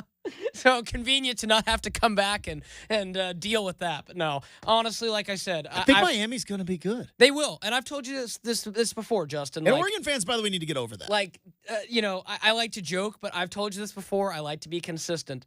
I'm not going to sit up here and throw shade at a player for going on to a better situation. That one hurt for the loyalty, only to not. I'd rather have you just say it and rip the Band-Aid off. And he kept the money, too. But, Justin, he kept the money, too. I choose to be mad at the coach who kicked it all off. That's true. I mean, fair or not, I'm keeping... At least Jonathan Smith had a buyout.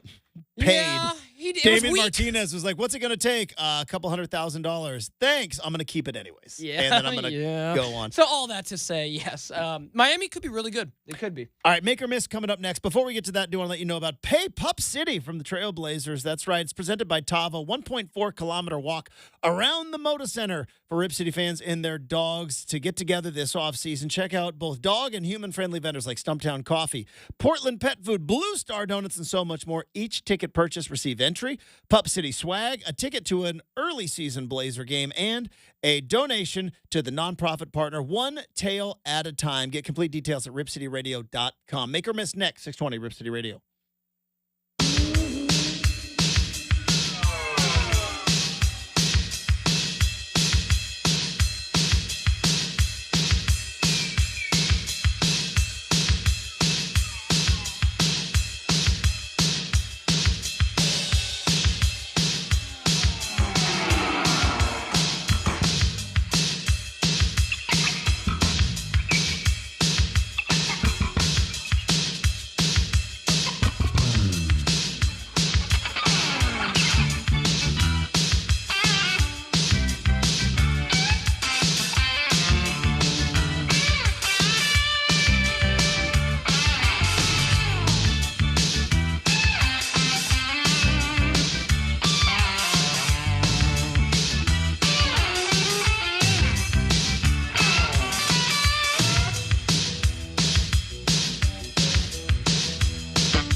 Hey, Rip City Radio is keeping the Ticket Tuesday winning streak alive. Congratulations to our winners yesterday. Exclusive tickets to the Hillsboro Hops all season long. Listen to Rip City Drive every Tuesday afternoon for your chance to win. Get your Hops tickets now at hillsborohops.com. Right now, a special Hour 3 edition of Make or Miss. Here we go.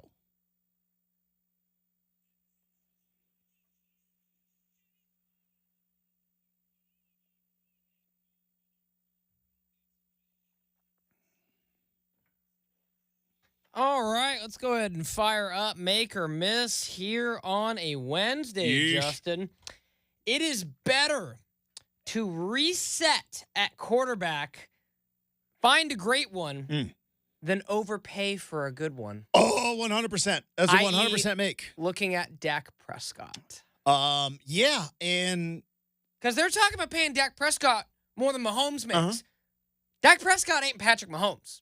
So I'm saying for the Cowboys, they would be better off and have a better chance of winning long term to move off Dak Prescott and make a move last year, like move up and grab Michael Penix or something like along those lines.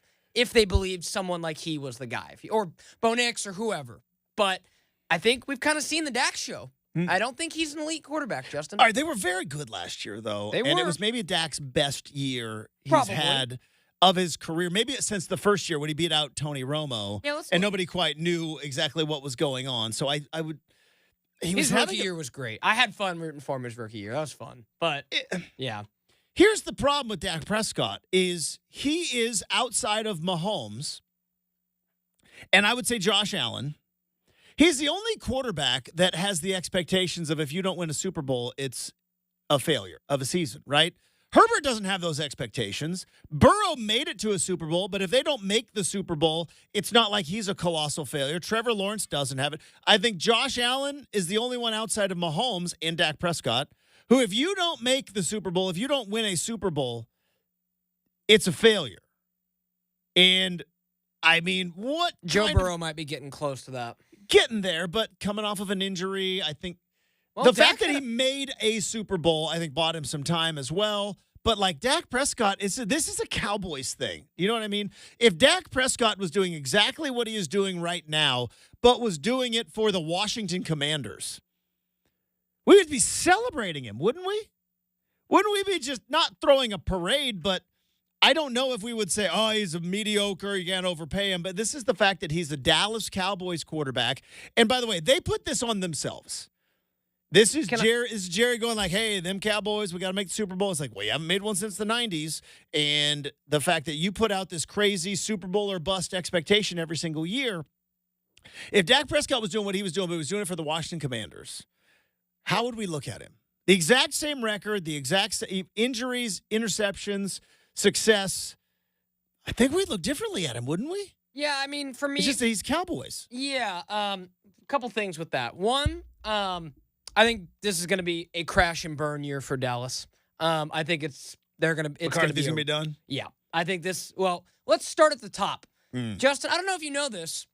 Jerry Jones is dealing with some things right now, some legal things, some let's just say maybe some paternity things.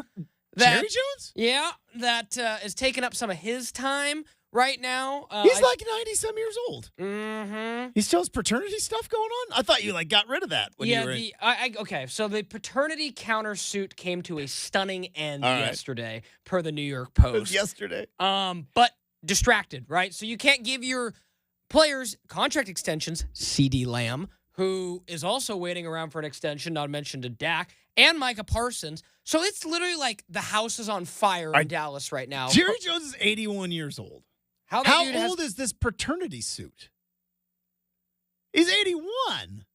This is over. I'm no doctor, and I don't want to get too vulgar at 8:24 in the morning, but you know what I'm saying? Like, how is it even possible? Yeah, this is Jones had sued a settlement that he reached with a woman in 1998. Okay. So it's an old suit. Been a minute, but just some back and forth. That was when he was in his 50s, though. That makes more sense. I'm like, he's 81. Usually, if you're like a rich guy, the paternity suits end kind of in your 60s. No, and again, he's not the only rich guy to have, how do I choose the words correctly here?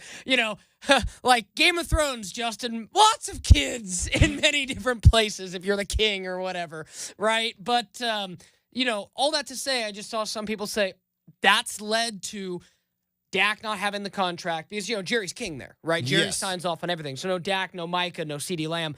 Then you add in the wrinkle, Justin, that Mike McCarthy is right now the late, great, rest in peace, Philip Seymour Hoffman in Moneyball. When he walks up to Billy Beane and he goes, a 1-year contract means the same thing to a coach as it does to a player. There's not a lot of faith there.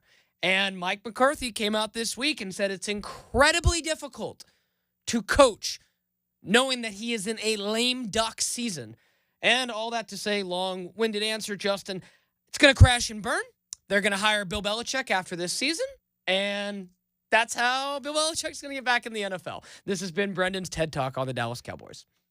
While you were doing that, I was multitasking. And by the way, that was very good points. And I agree with you.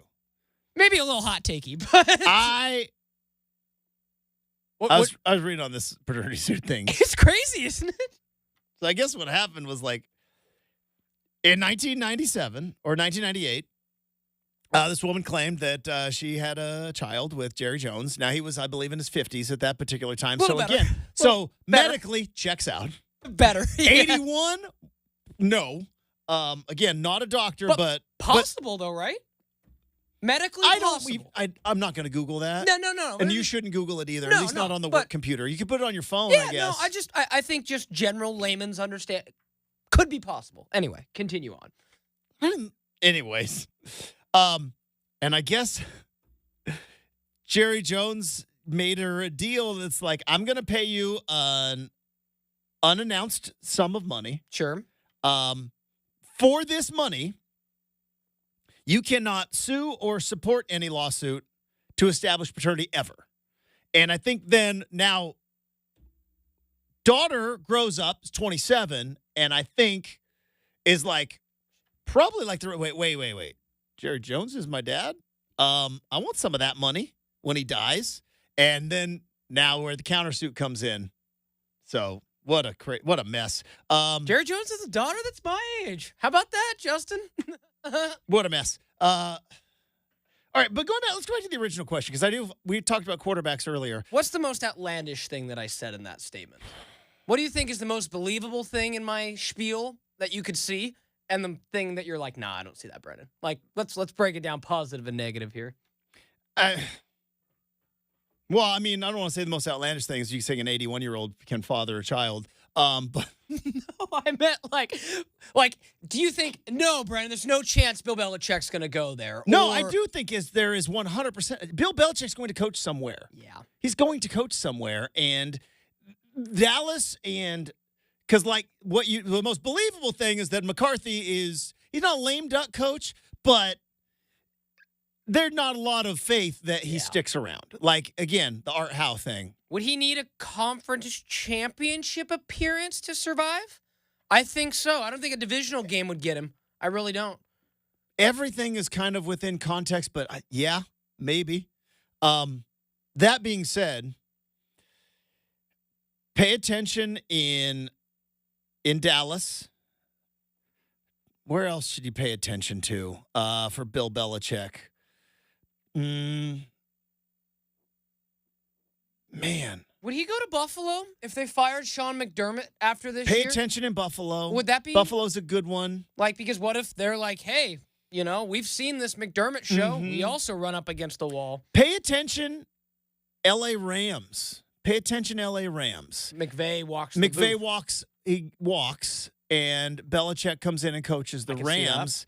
Belichick's doing TV. I think TV films in L.A. His kid's in Seattle working for the Seahawks. What if So pay attention to the Rams. I don't think they do this in year one, but what if the Raiders I was going to say pay attention to the Raiders, to move off the Antonio Pierce experiment. I do think the fact that he went from interim and then they gave him the full job after a round of interviews, I don't think they fire him technically Probably not. year one. But hey, Mark Davis, man. That is Mark Davis. So not Al, but pretty close. So those are all potential landing spots. Real hot. You want to get even hot takey? It's not as hot takey as your Cowboys one. Pay attention in Jacksonville. Ooh. Jacksonville's got a guy in Trevor Lawrence who a lot of people believe can be an elite level quarterback. And now the bar for, is it Peters? Doug Peterson won a Super Bowl. Doug Peterson won a Super Bowl, but the bar of the Jaguars was don't be a complete disaster like Urban Meyer was. Just don't kick. And so he cleared that bar with some space. Yeah, don't kick our kicker, please. Since has come back, did make the playoffs a year ago. If the Jaguars miss the playoffs again in that division, pay attention to Jacksonville. Well, and not to mention too, this is a spot I could see if you're the Jaguars and Belichick's available and you're like, we got Trevor Lawrence. Boy, what could Bill Belichick do with Trevor Lawrence? Pay attention to Jacksonville. Yeah, that's an interesting one too. Because again, you look back and again, Justin and I, the butterfly effect. How much different would we look back on Jacksonville? Because Jacksonville, to your point, Justin, in year one of Doug Peterson, that's when they staged the massive comeback against the Chargers in the wild card. And that was the year after Urban Meyer. So that probably bought Doug. They're like, you can win a playoff game with Trevor Lawrence. It's possible. And then again, last year, very much underperformed. And you let Gardner Minshew win that division. No disrespect to Gardner. Love that guy. Shout out the Cougs, man. But, Justin, with Trevor Lawrence at quarterback and all the other dudes Jacksonville has, they shouldn't have lost that division. I'm with you. And that's why I'm saying watch. Or you ready? Let me go hot take to your hot take.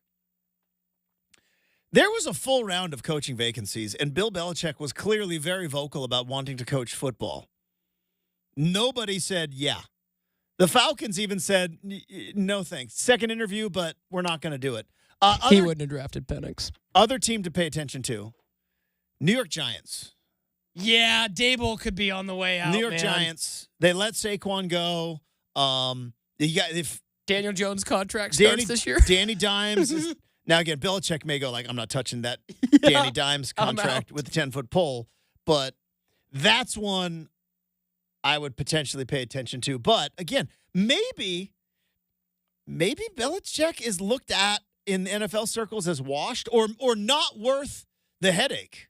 Because it's a headache when you get Belichick. He runs everything his way. He's a grumpy Gus. You've been listening to all of these former Patriots because they all have podcasts now, right? Whether it's Edelman or Gronk or Tom Brady, all these guys. And all of them talk about how it's just miserable in New England, but we stuck around because we were winning games, and then it stopped winning games, and then it was just miserable, right? So I wonder, if you are an owner, do you want to bring in the misery knowing that Bill Belichick his time might be past? I don't think so, but. So the interesting thing with that, I read a story the other day, Justin, that kind of talked a little bit about how Belichick's spending his time now and kind of hip-hopping around, doing kind of just various football-related things. Like, we're going to see him on the Manning cast this year with Eli and Peyton and many other things. Really good third down pickup right there. And my question is, can Bill Belichick, because the story said he's going to coach. He's going to beg to coach because he's 24 wins away from passing Don Shula. And that is his goal, his pie in the sky. I don't even think the Super Bowls matter to him as much as being the all-time winningest coach. Like maybe the third Super Bowl, but after about the third, you're like, okay. Like he wants the wins. That being said, I wonder if he, late in his life and having this away from football year, will soften up and kind of be like Tom Brady when he left New England. A little bit more happy-go-lucky. Maybe when we're on the Manning cast, we see Bill Belichick have a sense of humor, right? Those kind of things. And also, kind of like Pete Carroll, right? When Pete Carroll got fired from New England and went to USC, he had a whole, okay, I kind of need to reinvent my brand. Yeah, it can all end at any particular time. This is the way I'm going to do it. And that's when he's like, I'm going to be positive. We're going to have high energy. Yeah, I don't know if Belichick's capable I'm not of that. saying that's, but a degree of that. You know what I mean? Just making it so maybe head of his next spot, he's a little less miserable for players to be around. That's all I'm saying. I hear. Okay, but yeah, that's all I'm saying there. You ready for a real another team to pay attention to? Shoot. New York Jets. With Rodgers, Saleh, yeah. They open up the season at the 49ers. They're going to lose that. Well, I don't know. They might. Aaron Rodgers might win that game. They go to the 49ers. They get the Titans, the Patriots, the Broncos, the Vikings. Winnable games, right? If all of a sudden if the Jets stumble out of the blocks, do they get rid of Saleh?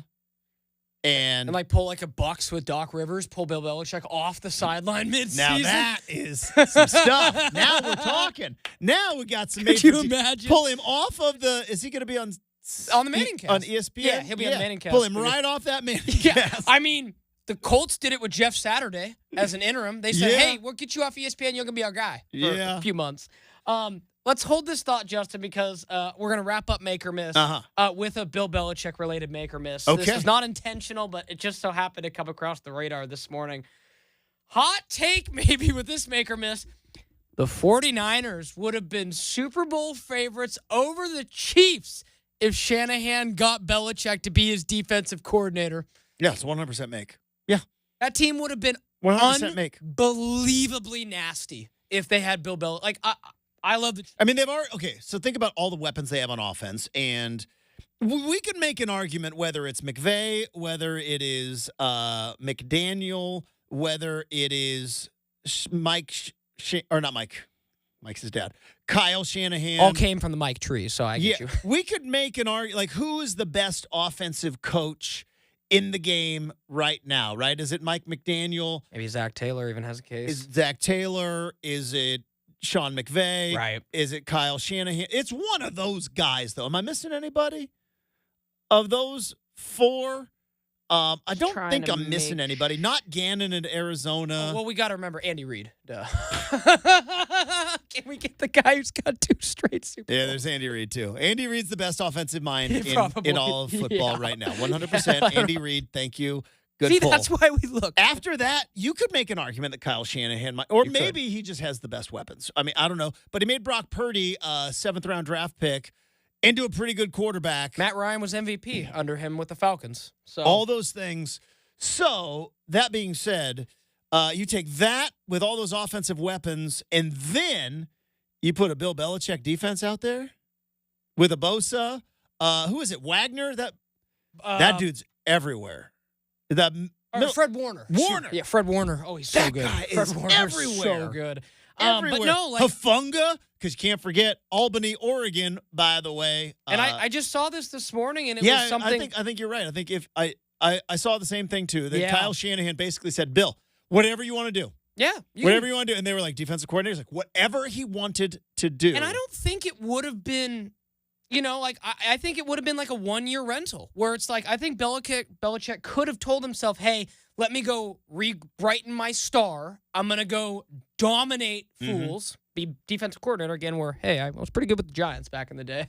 And, and then I think he would have had many teams lined up for him. Justin, how many San Francisco coordinators have gotten head coaching jobs? Yeah. D'Amico Ryans, Robert Saleh, Mike McDaniel. I think there's probably someone else I'm missing too. I think so. But just more and more and more guys that keep getting hired out of that tree. I think that would have been nasty. So all that to say, shame that didn't happen. Andy Reid and the Chiefs are jumping for joy it didn't. I don't think it's a shame that happened at all. I don't want the 49ers to be good, but that's neither here nor there. They're going to be. You know what is going to be good? A successful school year for the kids. That's right. So we've partnered with our friends at Lazy Boy for the annual Stuff the Bus school supply drive. Now through August 19th, donate a backpack or 10 miscellaneous school supply items at any of the 6 local Lazy Boy locations. That's including Salem and Eugene. And you can receive up to 25% off your Lazy Boy purchase. Some exclusions apply. The Salvation Army will then distribute your donations to local families in need. And as always, thank you for your generosity. Get more details at the community page of ripcityradio.com. RCM Mailbag next, 620 Rip City Radio.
All right, time to wrap up the big show.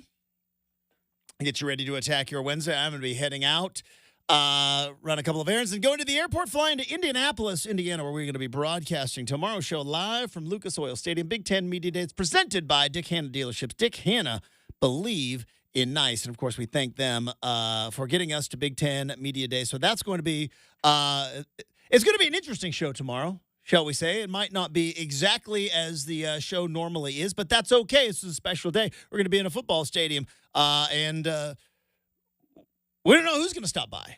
And I've got a little bit of anxiety about that, but you know what? I've also got a little bit of excitement about that because you don't know who's going to end up on the big show. Looking forward to it, though. So we'll be live from the field at Lucas Oil Stadium tomorrow, bright and early here on Rip City Mornings. But we still have one more segment here on a Wednesday. Let's get to the RCM mailbag.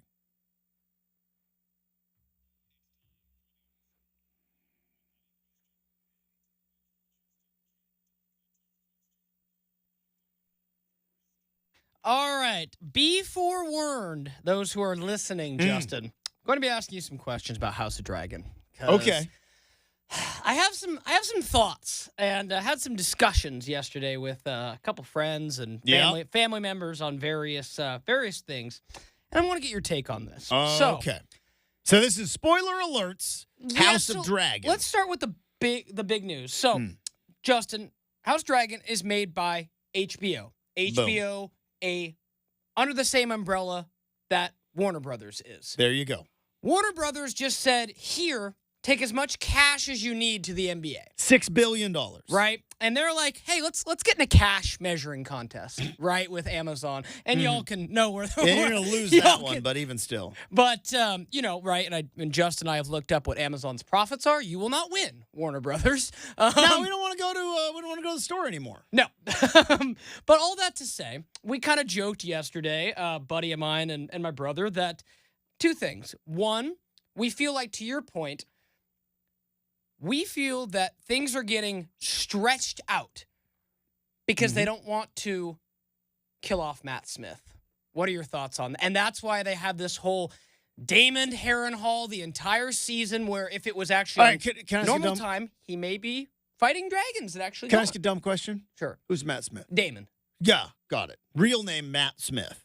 He's the, quote, biggest actor in the series. So, the fact that he was the only character that survived the character time jump. We did this at the end of Game of Thrones, right? Which was, now I don't know this for a fact, and I might be even in the book, and I might be wrong, but wasn't there something about how, like, they killed off, and again, the Game of Thrones spoiler, but they killed Jon Snow, and everybody freaked out. So they were like, magic, he's back.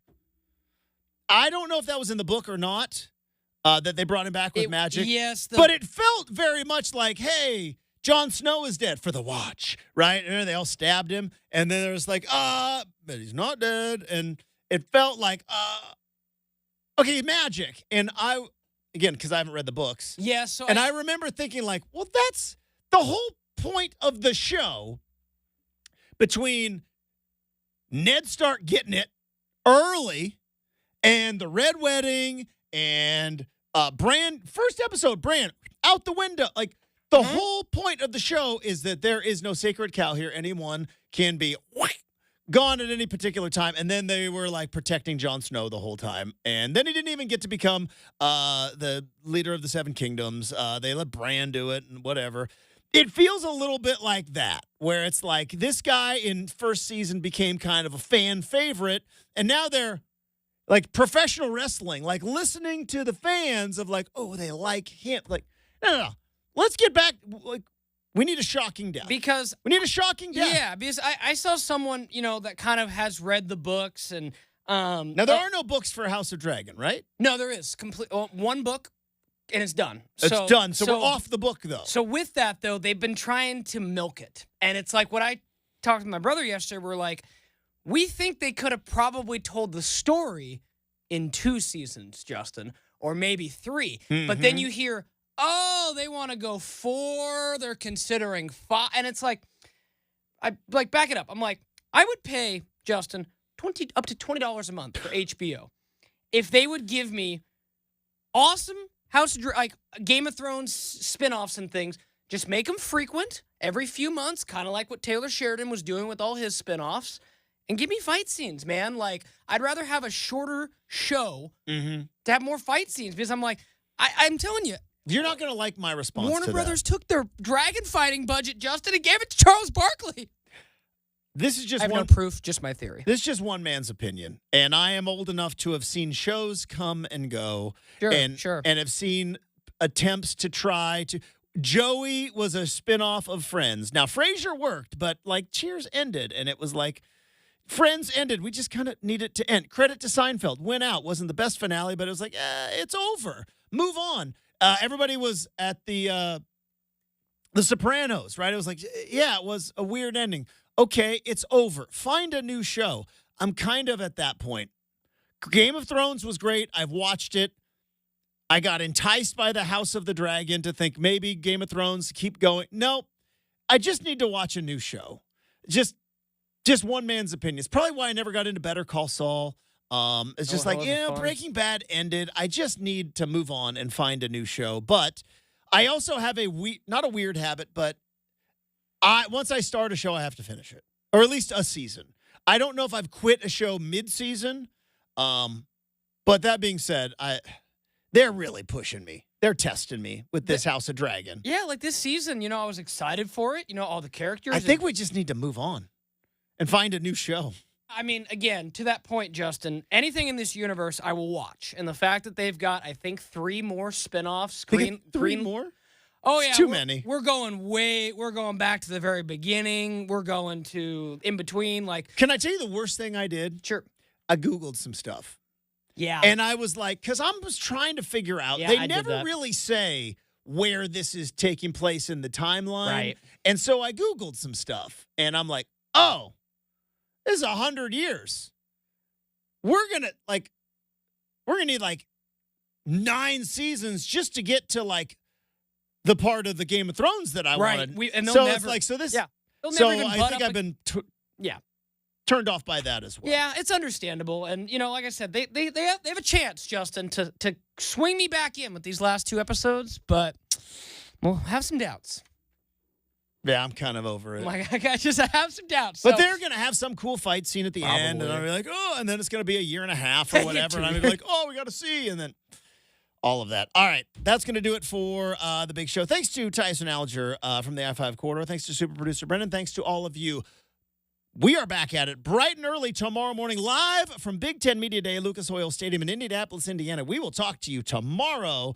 Have a great Wednesday until then on 620 Rip City Radio.